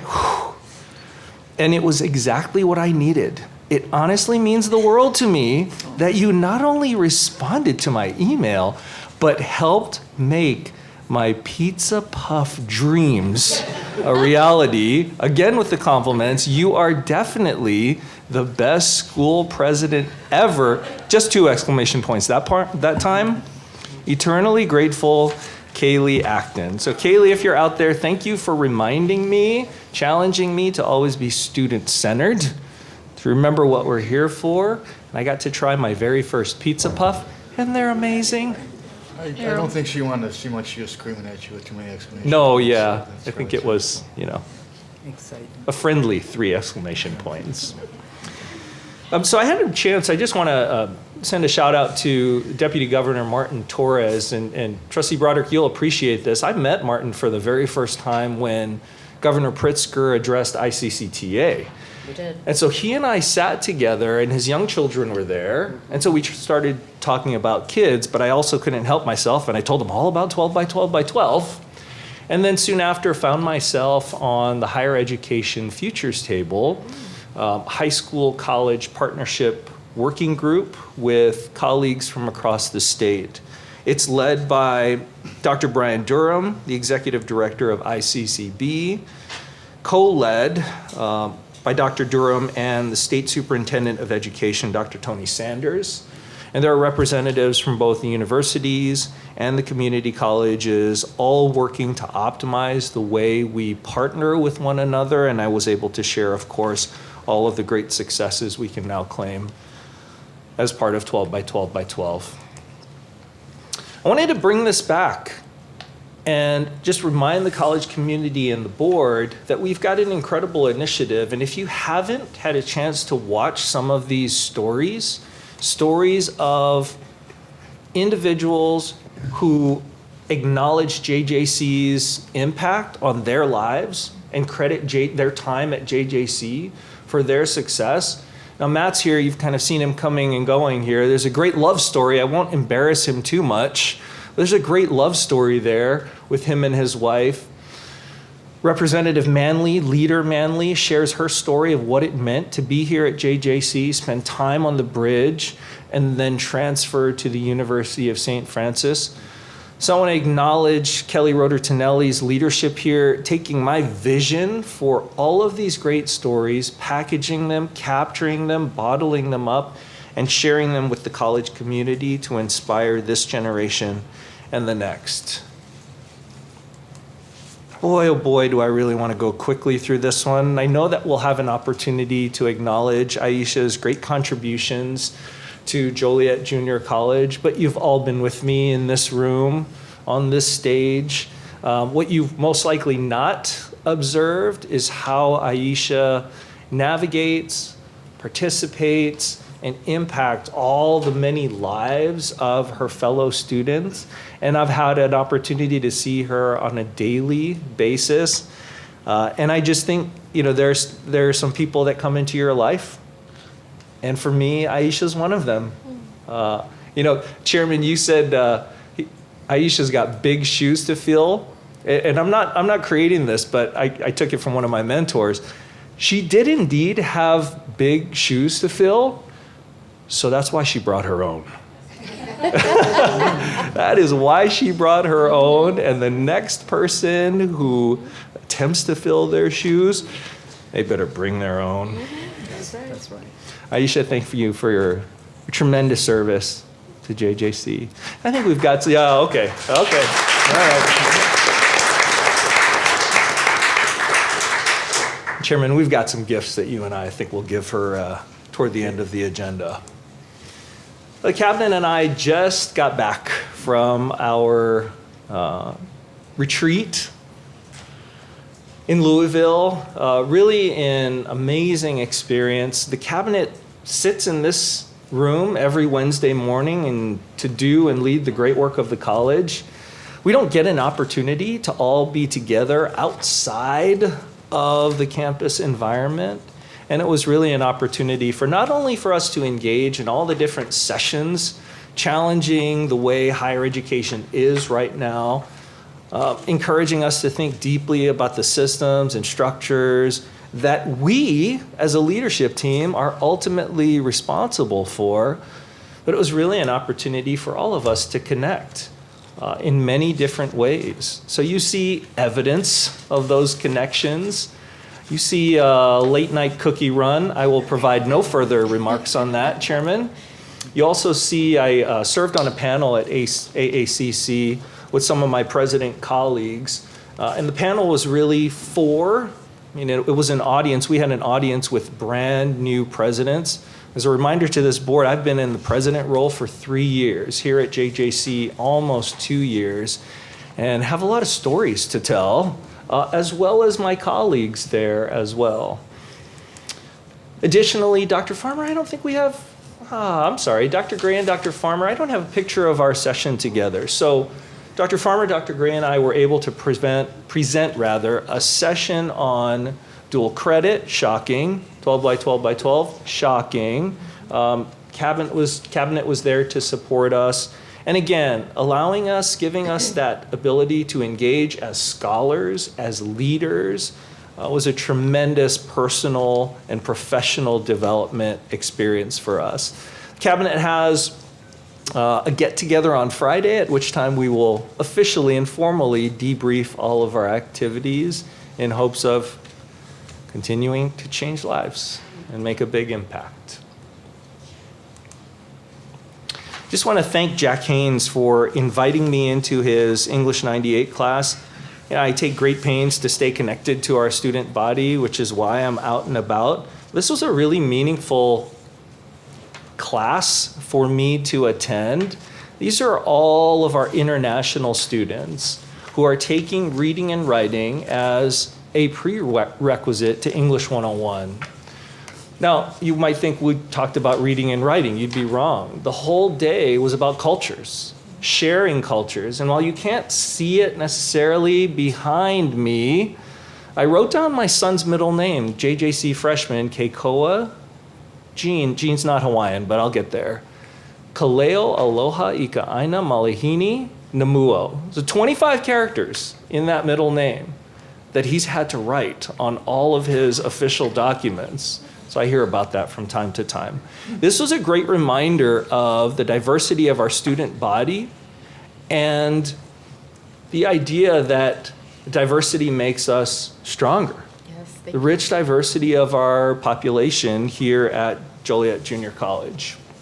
So again, thank you to Jack. And Chairman, one big thing. So I think you all are probably wondering what this really means, right? I've only worked at Hispanic serving institutions. So when I set foot on this campus 2 years ago now, and on the second day it was snowing and the trustees closed the blinds so I wouldn't see the snow, I was, with great respect, corrected when I referred to JJC as a Hispanic serving institution. I thought that's fascinating because I had done a lot of research and recognized that we far exceeded the threshold, the minimum threshold. But there are other things that colleges need to fulfill. And one of them is how much we invest in each student. And so the reason we did not qualify was this college actually invests more than our peer institutions per student. So think about that. We invest in our students, and that resulted in us not qualifying for the HSI designation. And as Dr. Irvin and I asked each other, really, a lot of challenging, difficult questions in her plan to bring together a team to aggressively pursue the designation, to answer the question why, it became very evident that there was a mechanism in place, an exemption application, and the 56-page document I referred to earlier contains arguments, rationale that we've made as an institution in 6 different categories. And the DOE said, absolutely. You not only look like an HSI, you are behaving as an HSI, and you've heard some of evidence of that today, whether in ESL or all these different ways our partnership with LEDA, all these different ways that we are acting like a Hispanic serving institution and not simply a Hispanic enrolling institution. So it is with great pride that we bring this to the board today. What does it mean? So I'm going to share examples from my previous institution. Take no offense. You convinced me to come here, and here I am, okay? But mind you, I've only been involved in HSIs and HSI grants. So what could this mean? Visualize a door that's opening for Joliet Junior College. We are now eligible for both Title III and Title V funding in the Higher Education Act. Well, what does that also mean? Let me show you some examples.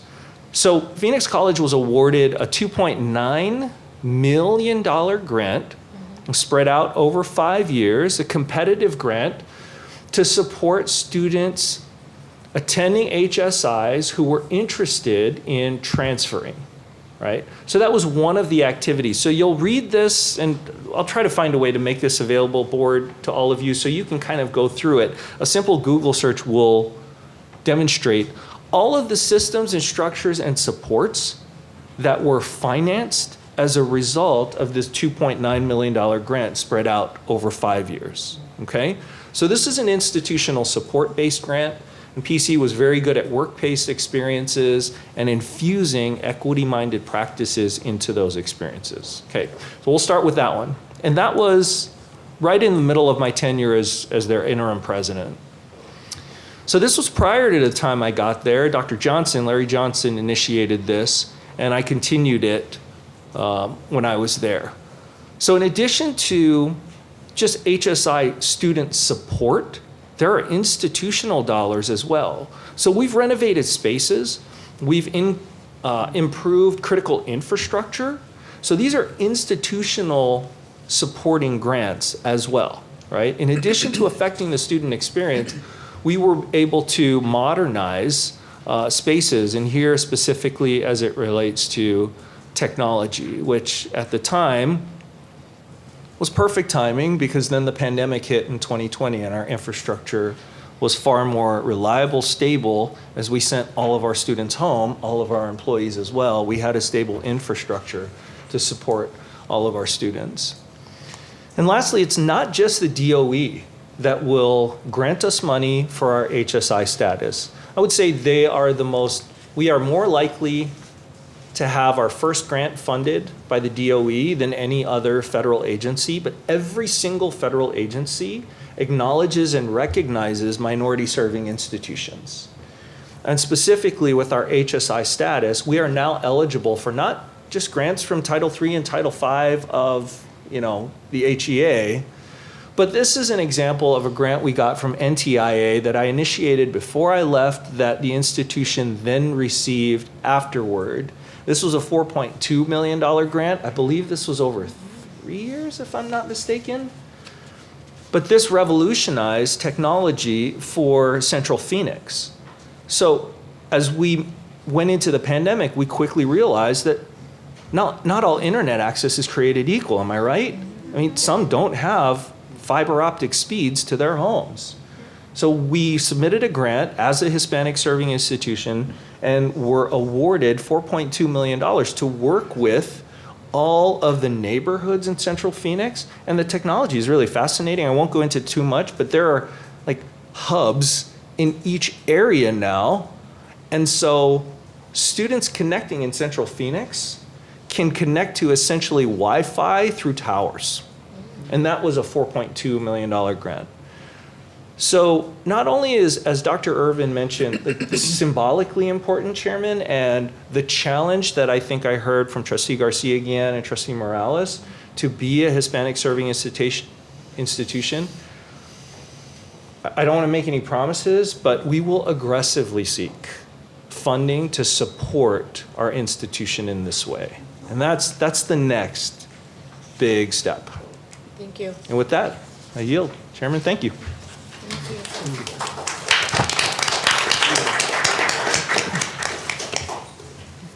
That applause was for the pizza puffs.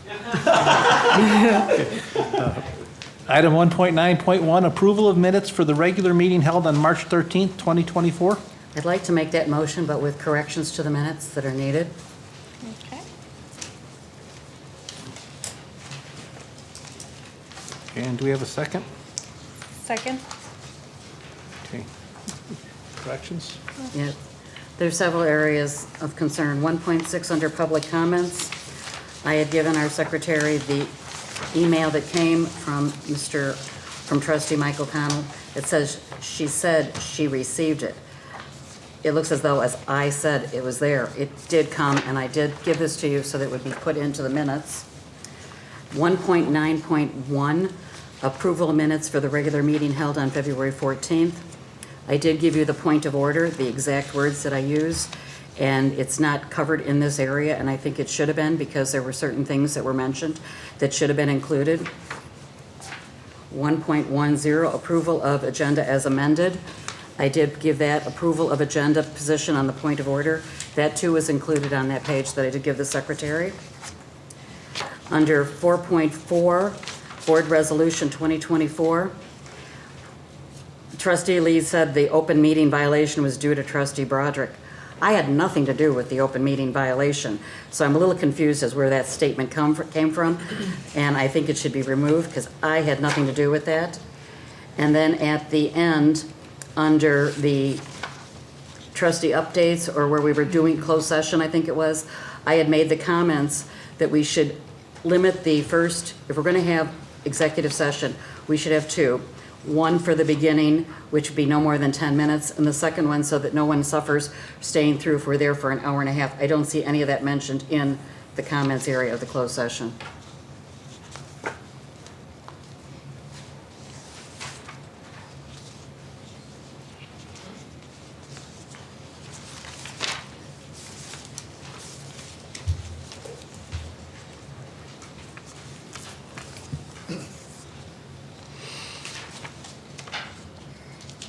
So you had 1.6 public comments, 1.9.1? Correct. 1.10. 1.1.0.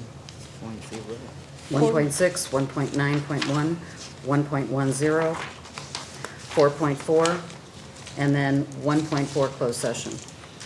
Can I also request, if you're going to be adding things, that you would put, so she wants her letter in there, will you put the actual reading of the resolution in there as well then? If we're gonna be adding all of that? And as a reminder, everything that we have here is a summary, so it's not word by word. We're not trying to capture word by word. So I understand your question and your modifications and the request for modifications, but all the information is there in reality. And I'll stop. Thank you.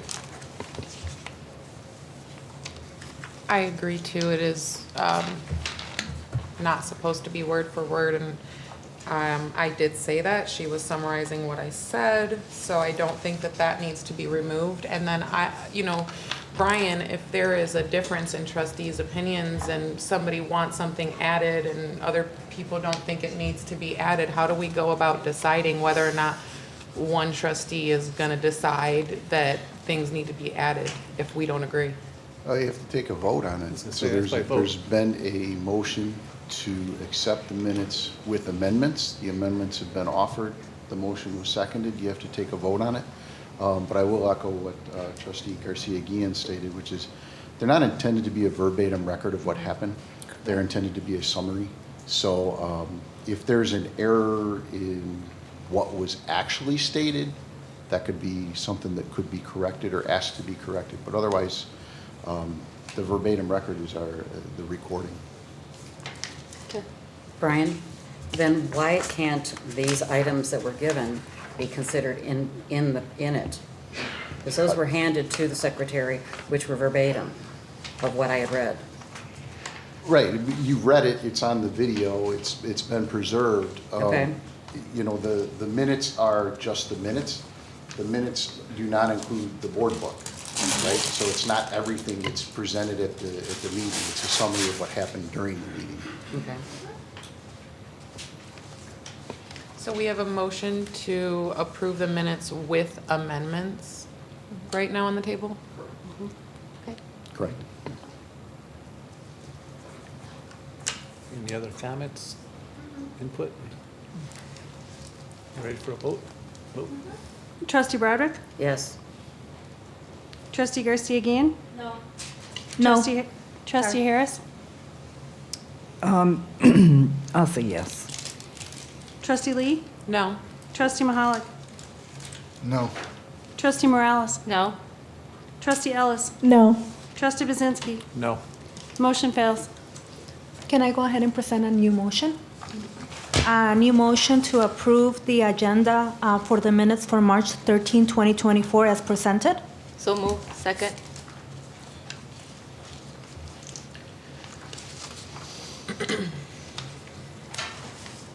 You ready to vote? Rest- Trustee Garcia again? Yes. Trustee Morales? Yes. Trustee Broderick? No. Trustee Harris? Yes. Trustee Lee? Yes. Trustee Mahalik? Yes. Trustee Ellis? Yes. Trustee Bazinski? Yes. Motion carries.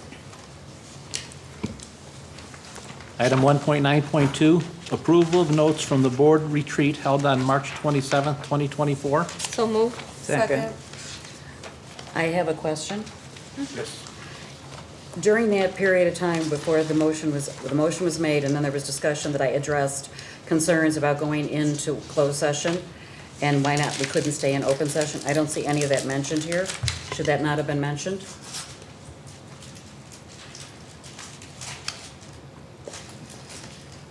I apologize, I was not present. You weren't there. so Matt was there. Right. But I did make comment to it, and then Matt followed up, but I did make comment as to asking why we were going into closed session when in the book that we were referring to of the trusteeship in Chapter 6, it said that we did not have to go into closed session to discuss the book or discuss the evaluation.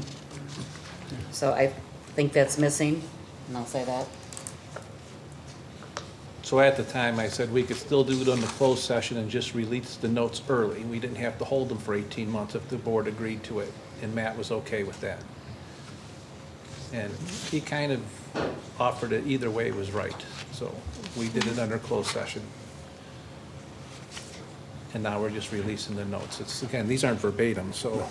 Based on my understanding of the purpose of the meeting and what was being discussed and with the outside moderator and the purpose for it, I thought it met what was needed for a closed session. I did not read the chapter that you're referring to, Trustee Broderick, but I did see something in reference to it where it seemed like that could be a recommendation that was followed, but I think under the law, you're perfectly in your right to do it in closed session.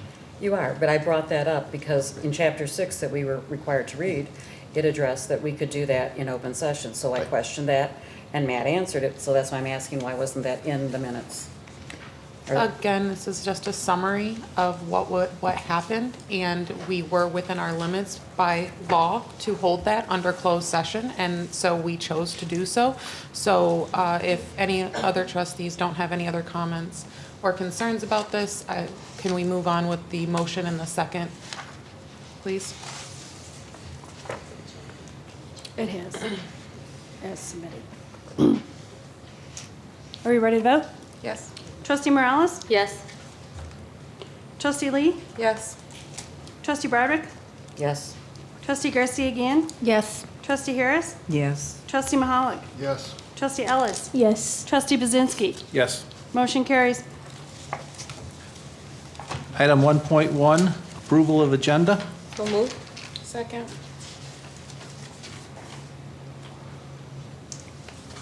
Any comments before a vote? Ready for a vote, Karen? Trustee Morales? Yes. Trustee Lee? Yes. Trustee Broderick? Yes. Trustee Garcia again? Yes. Trustee Harris? Yes. Trustee Mahalik? Yes. Trustee Ellis? Yes. Trustee Bazinski? Yes. Motion carries. Item 1.11, approval of consent agenda as presented. So moved. Second. I'd like to have two items removed, Okay. 3.1 and 3.2.11. Okay. Any other items? Are you ready for a vote? Yes. Trustee Lee? Yes. Trustee Morales? Yes. Trustee Broderick? Yes. Trustee Garcia Guillen? Yes. Trustee Harris? Yes. Trustee Mahalik? Yes. Trustee Ellis? Yes. Trustee Bazinski? Yes. Motion carries. Hold item 3.1. Need a motion So moved. Second. and discussion. I just want to come back because it's been 2 months that I've asked for it, and Brian did get back to me today, but I want to let you know that it's still outstanding, the items of all the things that added up to over the 10,000, or over the 5,000. Brian, can you give just a little bit of an input? Yeah, honestly, I'm still looking into it. Trustee Broderick raised a question of, we have some vendors who receive multiple payments under the revolving fund, that when you add them individually, they all qualify, but when you add them together, they exceed the $5,000 amount. I'm looking into some of the reasons for that, which, you know, it may just simply be that we're following the policy, and if you want to change it, you may have to change the policy. Well, I just want you to double check to see, and that's why I brought it up. Yeah, no, So that's the only I am reason I'm working on bringing that. it up. Yeah. Thank you. Do the invoice numbers match? They're different. Okay. They're multiple invoices. Okay. Over the course of 1 month? Yeah, yes. When you do get that information, will you please email it to all of us? When you figure it out? Sure. Thank you. Okay. Any additional discussion, Trustee Broderick? No, I'm good. Okay. Anyone on the board have any discussion for this? Then the motion is to approve 3.1. We're ready for a vote? Trustee Garcia Guillen? Yes. Trustee Morales? Yes. Trustee Broderick? Yes. Trustee Harris? Yes. Trustee Lee? Yes. Trustee Mahalik? Yes. Trustee Ellis? Yes. Trustee Bazinski? Yes. Motion carries. Item 3.2.11. I need a motion. So moved. Second. My question is this, I know that it's for the company to take over from AVAP. Do we have any gaps that AVAP left us with? And is this going to be working with our project managers to be under, I just want a little bit more of an understanding, because I think the price is great, I like the price. I have no problems with the company Alchemy, because I've heard others that have used Alchemy. Very good. But could you give us some background? Yeah, actually, I'm going to turn that over to Kissel that could expand a little bit more about this one. Sure. As you know, we've been working with AVAP to provide us AMS services. As part of our transition from Workday to Elution, we converted their extra hours and leftover contract fees to AMS services. When we negotiated with Incline Alchemy, what we said is there was going to be a transition period. We built extra time into the AVAP contract that we'll be able to transition smoothly. So any gaps will be managed through that transition period. Okay, so we'll be covered totally? Yes, in absolutely. transition. No coverage And then this will issues. take care and manage all of the going forward then, correct? Yes. And the project managers will work with it? Yes. And they will be in charge of it, or who will be in charge of it then? Of anything that they do? The project manager. Project manager, okay, that's all I'm asking. Thank you. And the project managers were part of the decision to choose Incline Alchemy. Good, thank you. Any other discussion? So the motion on the table is to pass this, Yes. correct? Okay. Karen, you ready to vote? Trustee Morales? Yes. Trustee Ellis? Yes. Trustee Broderick? Yes. Trustee Garcia Guillen? Yes. Trustee Harris? Yes. Trustee Lee? Yes. Trustee Mahalik? Yes. Trustee Bazinski? Yes. Motion carries. Item 5.1, student trustee report.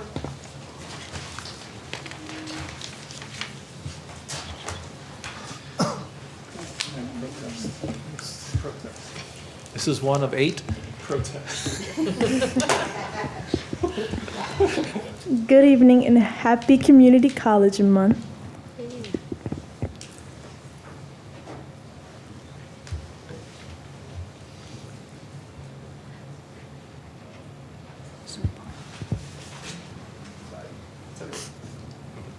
There we go.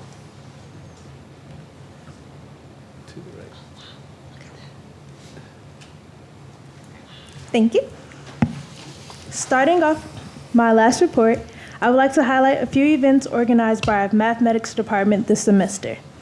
On the left, you can see pictures of students participating in the ICTM State Math Contest, as well as JJC High School Innovation Math Contest. The Invitational Contest, which just celebrated its 38th anniversary on March 8th, brings around 300 to 500 district high school students. And at the end of the Invitational Contest, the foundation awards scholarships to one senior from each participating school, and a larger scholarship prize to the first and second place high school math teams. It is a celebration of academics and the future of these bright students in our district. On the right side, you can see pictures of the Transition Math and Dual Credit Math Summit, which is in its 5th year. Over 50 district teachers and administrators attended this event, where they heard from curriculum, admissions, disability services, the foundation, advising, and dual credit offices. Breakout sessions for teachers encourage collaboration with JJC faculty in high school districts.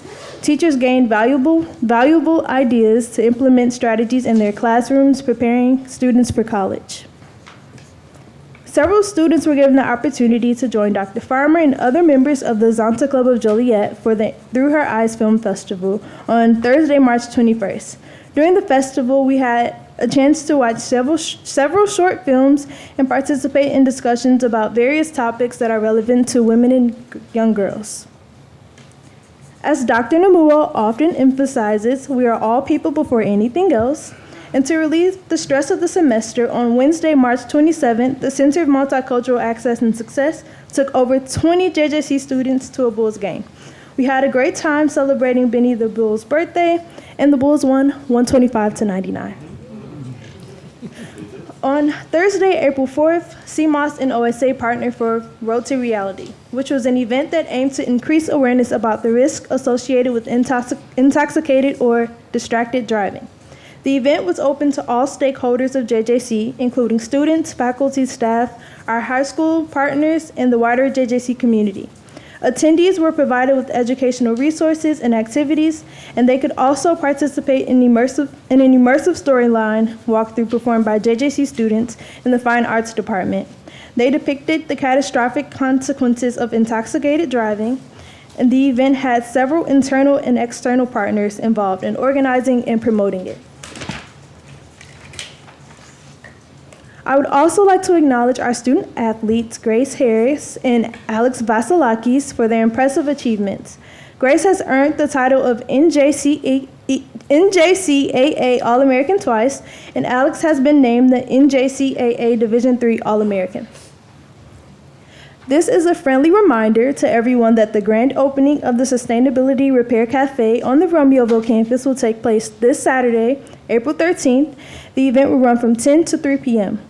The slogan for the Repair Cafe is turning busted into beautiful, toss it no way. The repair stations at the event will include the following: electrical appliances, clothing and textiles, small furniture and household items, bicycles and carts, simple repairs with glue, string and tape, jewelry, miscellaneous toys, and wireless items. So please come on out and celebrate our Sustainability Union and get some of your broken things repaired for free. Our Diversity, Equity, and Inclusion Office has partnered with the theater department to organize an event called Laugh Tracks Unplugged, Breaking Barriers Through Inclusive Language. This session will focus on exploring intersectionality in language through a theatrical lens. We will gain an understanding of the unique challenges faced by different groups and experience real-life encounters and their impact on today's together. Next Thursday, we will celebrate Arab American Heritage Month in J Building from 11:30 a.m. to 1:30 p.m. The event will showcase various cultural expressions such as folklore, music, dance, poetry, art, and Middle Eastern cuisine. The event will feature performances by JJC students who represent a diverse range of ethnic backgrounds, so join us for the exciting celebration. Another gentle reminder that from Thursday, April 18th to the 21st, students within our theater department will be putting on the show Still Magnolias. I am encouraging all who can to attend. The students and their director, Professor Tammy Perkins, have been working on this production for months. Many people are familiar with the 1989 film version, but they may not realize that it was a play before it was a movie. and the QR code is there if you'd like to purchase tickets. The Center of Multicultural Access and Success is organizing its annual Latinx Empowerment Conference on Friday, April 19th. The purpose of this event is to bring together Latinx students from around the county, and provide them with early exposure to resources available at our college and various career paths. The theme for this year's conference is My Roots, aiming to connect students with their Latinx heritage. All the breakout sessions during the event will be facilitated by current JJC students. JJC is hosting the annual Joliet Regional Career and College Fair on Thursday, April 26th from 2 to 6 p.m. This event is a great opportunity for those who are seeking a new job and information for transfer schools. The fair is free to all students, alumni, and community members. Student government is inviting all student organizations to participate in a Club Family Feud. This event will take place on Tuesday, April 30th and Thursday, May 2nd from 11:30 to 1:30 in U Auditorium. The event aims to unite our club community for some enjoyable moments and a chance to win money for a club's club earned account. Last but certainly not least, I want to express my sincere thanks for your unwavering support, guidance, and encouragement. I am grateful for all of the opportunities you have given me to learn and contribute to our community. You all have believed in me and pushed me to be the best version of myself. Witnessing your dedication and commitment to serving the needs of the students and the community has truly inspired me. I confidently say thank you for honoring the college's mission and vision and transforming my life. As I bid farewell, I want to express my heartfelt thanks for everything you have done for me. I will cherish the memories and experiences I have gained here, and I will never forget the impact you have had on my life. Thank you, and good night.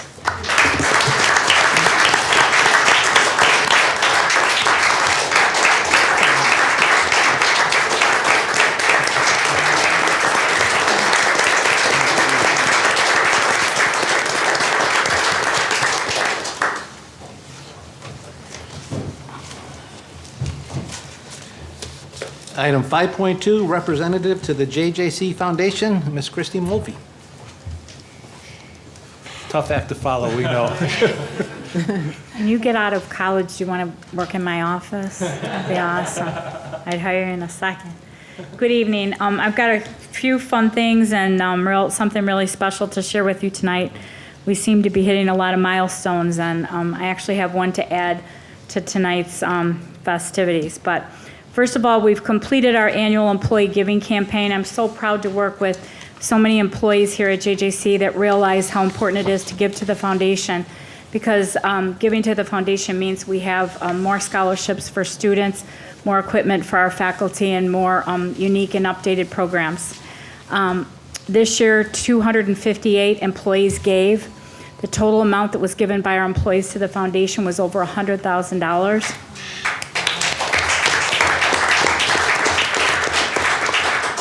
We like to track people that give for the first time, so we had 44 new gifts, first-time gifts from employees, and 38 of our employees increased their donation from last year. I really want to give kudos to my staff. The campaign is led by Jen Davis, who is in charge of our annual fund and alumni, and she does all things fun and successful as far as campaign and events in my office. We have a new initiative we're doing this year. Jen and Amanda thought of that some of the other colleges do, but we're going to have a philanthropy cord this year for graduation.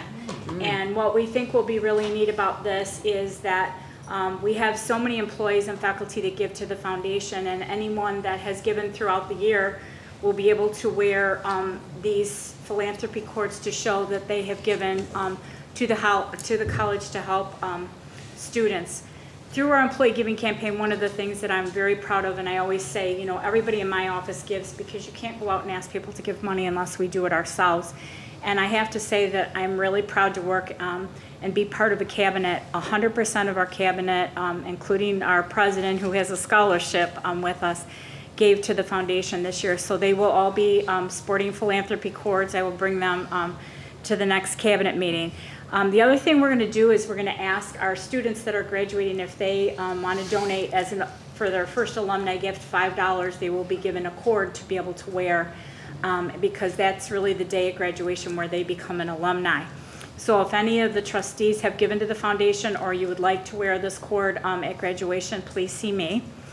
And then I wanted to show you our spring appeal. As you know, we send multiple appeals out through the year, but I'm really excited about this one because it's so unique. We work with the marketing department, as you know, and we have an awesome graphic designer named Kara.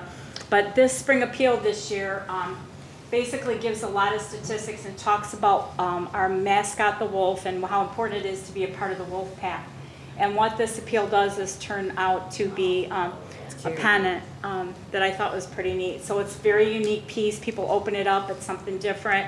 And hopefully next month I'll be able to tell you how much money was raised from hopefully a very successful campaign. But the thing I'm the most excited about tonight is to tell you that when I had my my annual evaluation with Dr. Nimmo last year, I said that one of my goals, as we've moved up and up through the years, $600,000, $700,000, $800,000 worth of scholarships given, it was important for me this year to see if we could hit the $1 million mark. And I am proud to say that through this spring semester, we have awarded $1,522,000 worth of scholarships to our students.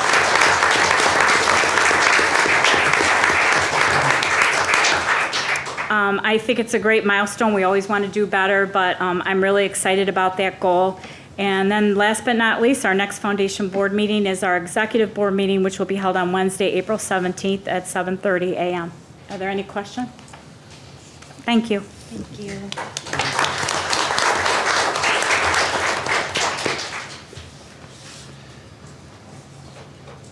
Item 5.3, representative to the ICCTA ACCT. We did not have any meetings, so I don't have much of an update other than our upcoming lobby day that is on my son's birthday, and I will still be there, dedicated. And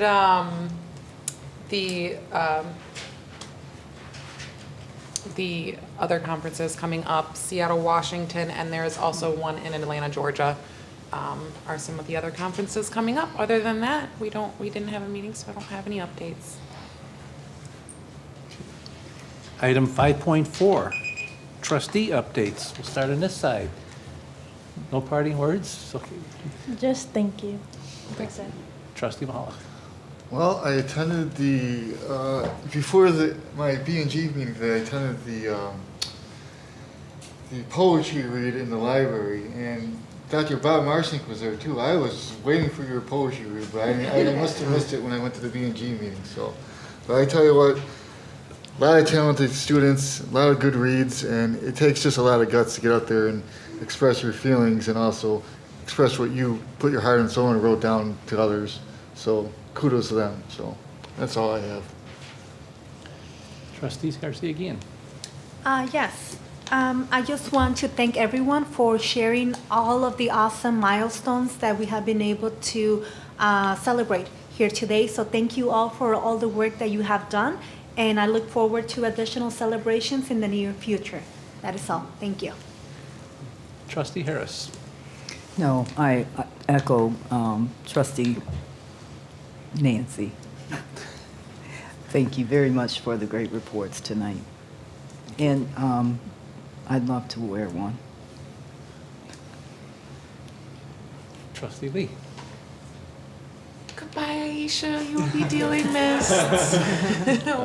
You did such a wonderful job. Thank you for all your hard work that you put in while you were on the board. And then just congratulations to the college. And I just wanted to make a comment about some of the speakers that we had earlier today who expressed, what JJC meant to them, and even, the woman who did not attend but came here just to our halls through high school and through different programs, and just, that we are that link between the community and community growth.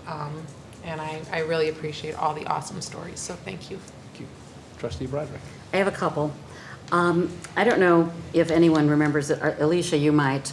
Due to the fact that we've had 2 of the committee meetings not being able to be met because of 2 trustees on it, most of the colleges now are going back to the committee as a whole, which gets rid of the committees and it allows the board to meet another time during the month to go through the things that are brought up. I'm bringing that out, that maybe that should be looked into, because we did do it really well when I was on the board initially, and they worked well, that everybody had a voice in it that we could bring back, and we did a lot of, and the group didn't have to be here. It was basically the trustees working as a committee as a whole. That was one. Two, you mentioned the AACC conference, and I would love, and I did mention it to you in an email, I think all of us would love, since we go to the ACCT conferences, we as trustees come back and share. If you could have the cabinet members share when you're meeting with them Friday with what they've done, so that we know, because I mean, it was a good conference to go to, and of course, we always look at what we spend and make sure that we adjust to, coming back with correct information. So if that can happen, that's two. Three, the ICCTA lobby days are May 1st and 2nd, as mentioned. All trustees are welcomed. There will be breakfast and lunch served by the ICCTA, and there's no charge for this. So we have over almost 100 trustees coming so far, and this is still 2 weeks before it's done. And then the other thing that I was going to mention is we have a social gathering from 5 to 7 the night before on May 1st, which is all the ICCTA trustees being able to, talk to each other and have drinks, of course, and hors d'oeuvres. So that's a good thing. And then I just wanted to mention, too, about the ICCTA awards. We got a lot of awards in. There was, a sheer load of a lot. One has over 29 people that submitted for one award. So it's going to be very interesting. Thank you.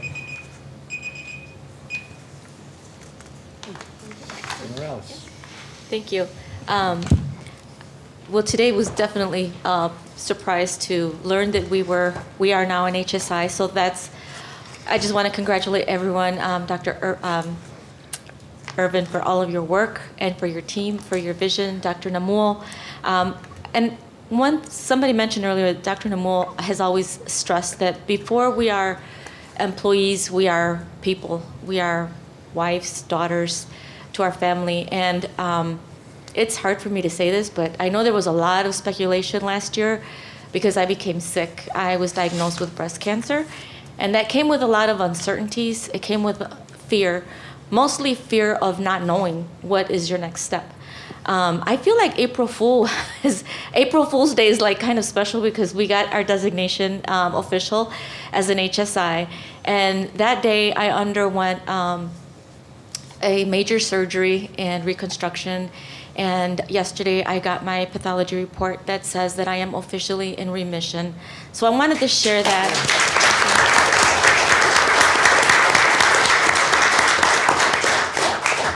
It's definitely scary because, I have a younger sister that passed at 39 from this horrible disease, and cancer has touched us in so many ways, and it's hard. It's triggering. It was very triggering for me. But I'm here, and I'm getting ready to start a new chapter in my life to be a better person, hopefully. We can always have room for improvement, and I'm just very happy to still be part of this team and to continue my work. Sometimes the best work we do is not the work that we're paid for. But I'm very proud to be a member of this institution, even though I couldn't come back to work here, but I decided to come and be on the board, and here I am. So thank you, everybody.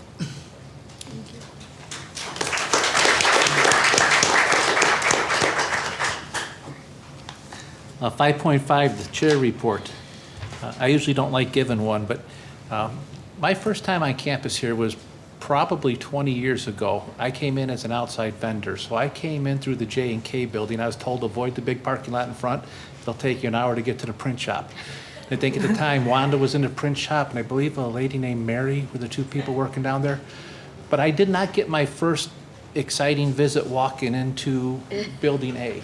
So I can imagine, with HSI, and I can't imagine coming through those doors of this facility, not knowing what to expect, not knowing anyone, maybe not even speaking the language, watching people bustling back and forth, not even realize, or they don't even realize I was lost, who to ask, what to ask. But now, as of today, just knowing that we're an HSI institution, I'm hoping that the people that come through the doors know they are welcome.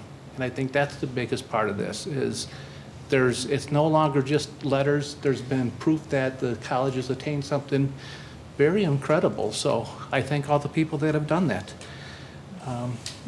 And the last two agenda items, I really want to cross off. I don't have the authority, though, but item 6.1, recognition of student trustee leaving the board.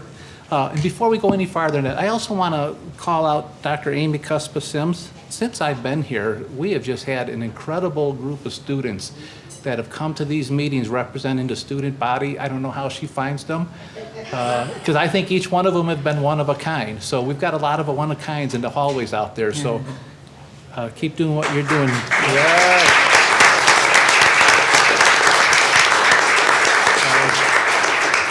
So with that, I'm going to invite Dr. Numo and Dr. Amy Cuspa-Sims. Chairman, thank you for those kind words. And at this point, we were a little flustered by Trustee Ellis's departure. So I know Dr. Cuspa-Sims has some things to say and words to offer, and I believe I'll join afterward. And Chairman, if you would also join right here in the middle for a bit of a photo op. Dr. Cuspa-Sims, take it away. Whenever you're ready. Okay. Hi. Good evening, everybody. Members of board, my colleagues, student leaders hanging out to the bitter end, community members, family over there. I see you, Mom and Grandpa. Good to see you. Thank you for coming. My name is Amy Cuspa-Sims, and I'm the manager of student activities here at Joliet Junior College. And before I kind of jump in, I do want to tell you just tonight's meeting is really sitting with me. This afternoon, the Office of Student Activities and our Student Wellness Advocates hosted a student wellness fair.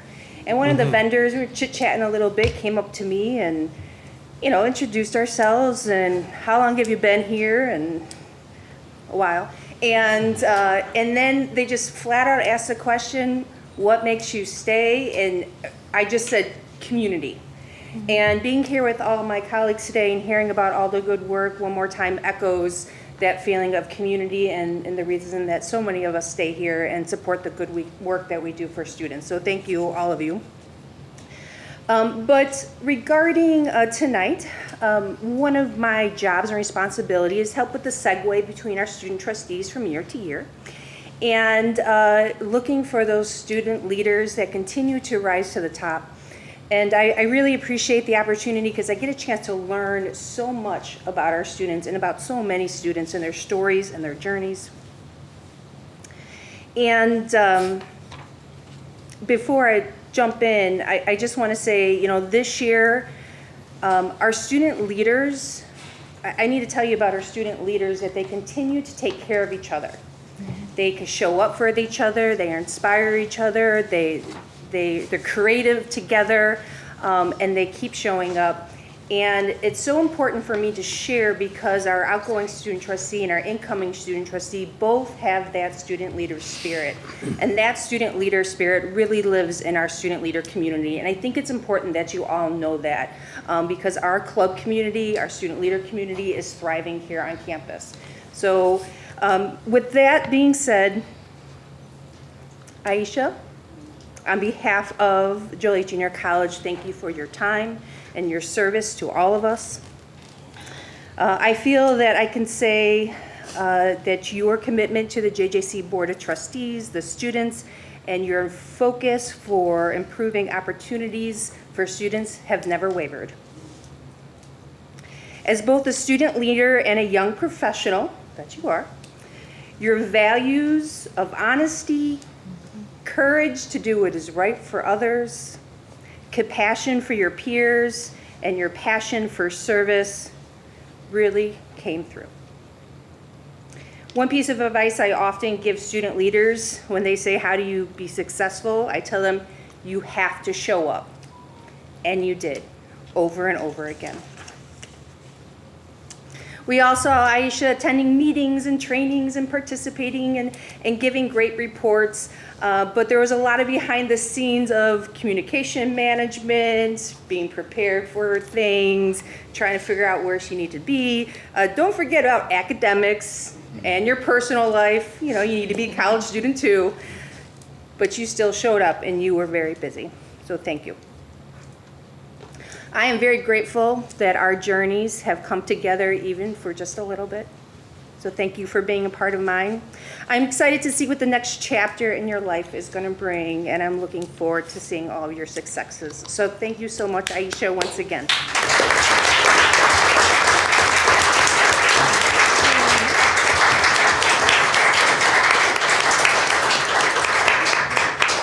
Hold on, Aisha, hold on. Okay.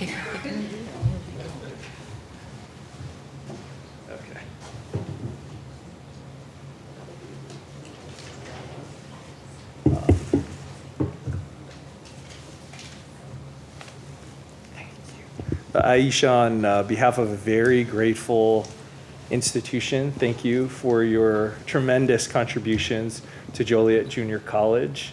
When the chair put you in places that other student trustees, where other student trustees had never gone, you embraced that challenge with such vigor, with such grace that was on display in front of the college community. You've served as quite the model for students here at JJCs, for professionals here at JJC. And mark my words, while I'm the 10th, Aisha might be the 13th president of JJC coming up. I've done the math. So Aisha, this is for you. And if you wouldn't mind joining the chairman and I right there in the middle for some pictures.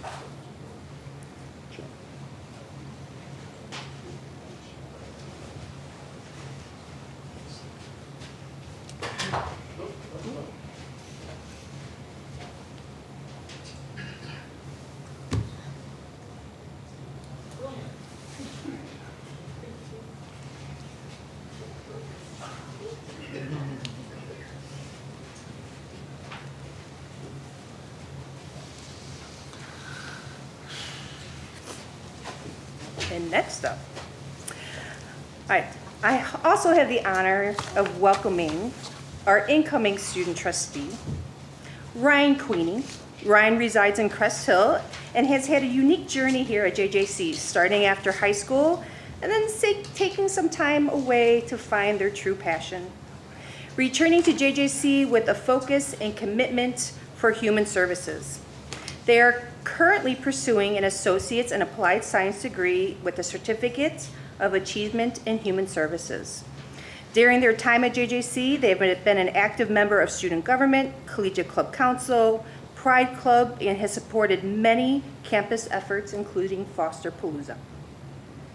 One thing I would like you to know about Ryan is they are an active advocate for diversity, equity, and inclusion efforts, ensuring that all students have the opportunity to feel safe and their needs are met during their academic journey as students, so they are healthy and successful.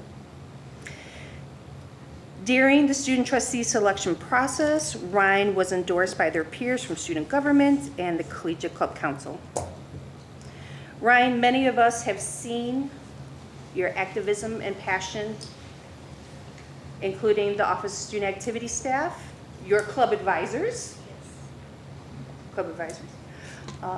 the diversity, equity, and inclusion staff who you work closely with. Now this is the opportunity for you to share your true passion with our entire community. So Ryan, I'd like to bring you up and welcome you as our next student trustee.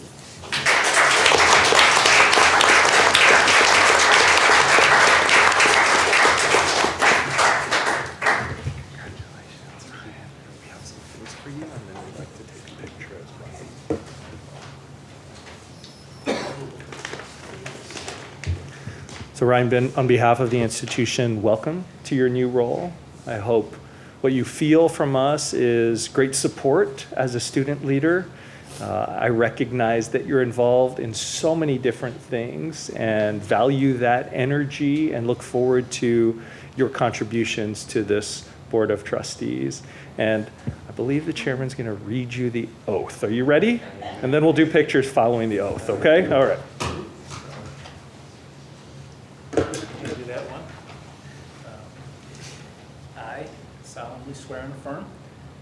Queenie, solemnly swear and affirm that I will support the Constitution of the United States that I will support the Constitution of the United States and the Constitution of the State of Illinois, and the Constitution of the State of Illinois, and that I will faithfully discharge the duties and that I will faithfully discharge the duties of the office as a member of the Board of Trustees of the office as a member of the Board of Trustees of Joliet Junior College, Illinois Community College District 525, of Joliet Junior College, Illinois Community College District 525, according to the best of my ability.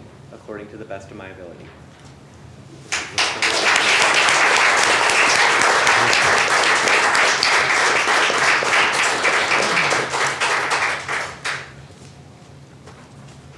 He's got to sign it. Absolutely. And you know the whole thing, read the fine print. Oh, yes. Thank you. Join us for a picture.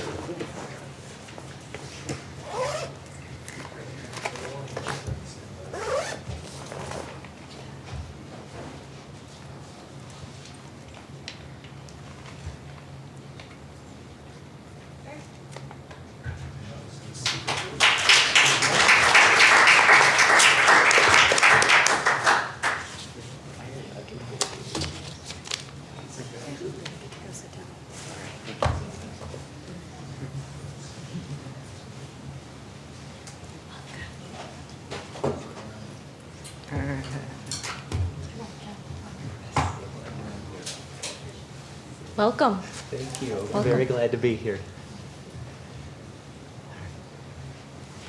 You want to scoot up to the mic and say anything? Yes, I do. Sorry. Not to put you on the spot, but. No, but, so, good evening, everyone. My name is Ryan Queenie. I use the pronouns they and them. Thank you, Dr. Sims, for the kind introduction. I look forward to working with you and everyone here at Joliet Junior College for the betterment of the student population that attends college here. So before the true work begins, allow me to mention a few special individuals that have helped me to stand before you all tonight. So firstly, Dr. Sims, thank you for being a wonderful mentor, advisor, and friend. Without your guidance, I would not be here tonight. Your constant encouragement has meant the world to me. Trustee Ellis, you've worked to help me understand the duties, expectations of the position I've accepted. Representing the whole of the student body is no small feat. But because of you, I truly grasp the gravity of the responsibilities and challenges to come. As a fellow student, I want to express my gratitude to you. Your work concerning the academic advising project, as well as the work you have put forth into the diversity, equity, and inclusion efforts here at JJC are more than admirable. To carry on your legacy, I will work just as hard. Without you, I never would have stepped into the position of student trustee. And then I would also like to thank my friends, family, the advisors of Pride Alliance, and my fellow students here at Joliet Junior College for the opportunity to serve as student trustee. It is because of all of you I feel confident in my abilities to represent the interests of the students who choose to attend JJC. And then finally, to President Namuo, Executive Vice President Varmer, and to the Board of Trustees as a whole, thank you for the opportunity to be here. I look forward to the change we will bring together. Thank you for accepting me, and together we will work to change this college for the better. Again, thank you.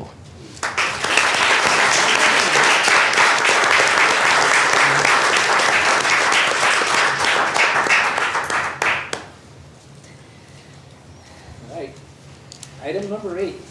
At this time, the chair has a request for a closed session for discussion under 2C1 and 2C2. We will not be returning for any board action afterwards, so I need a motion. So moved. Second.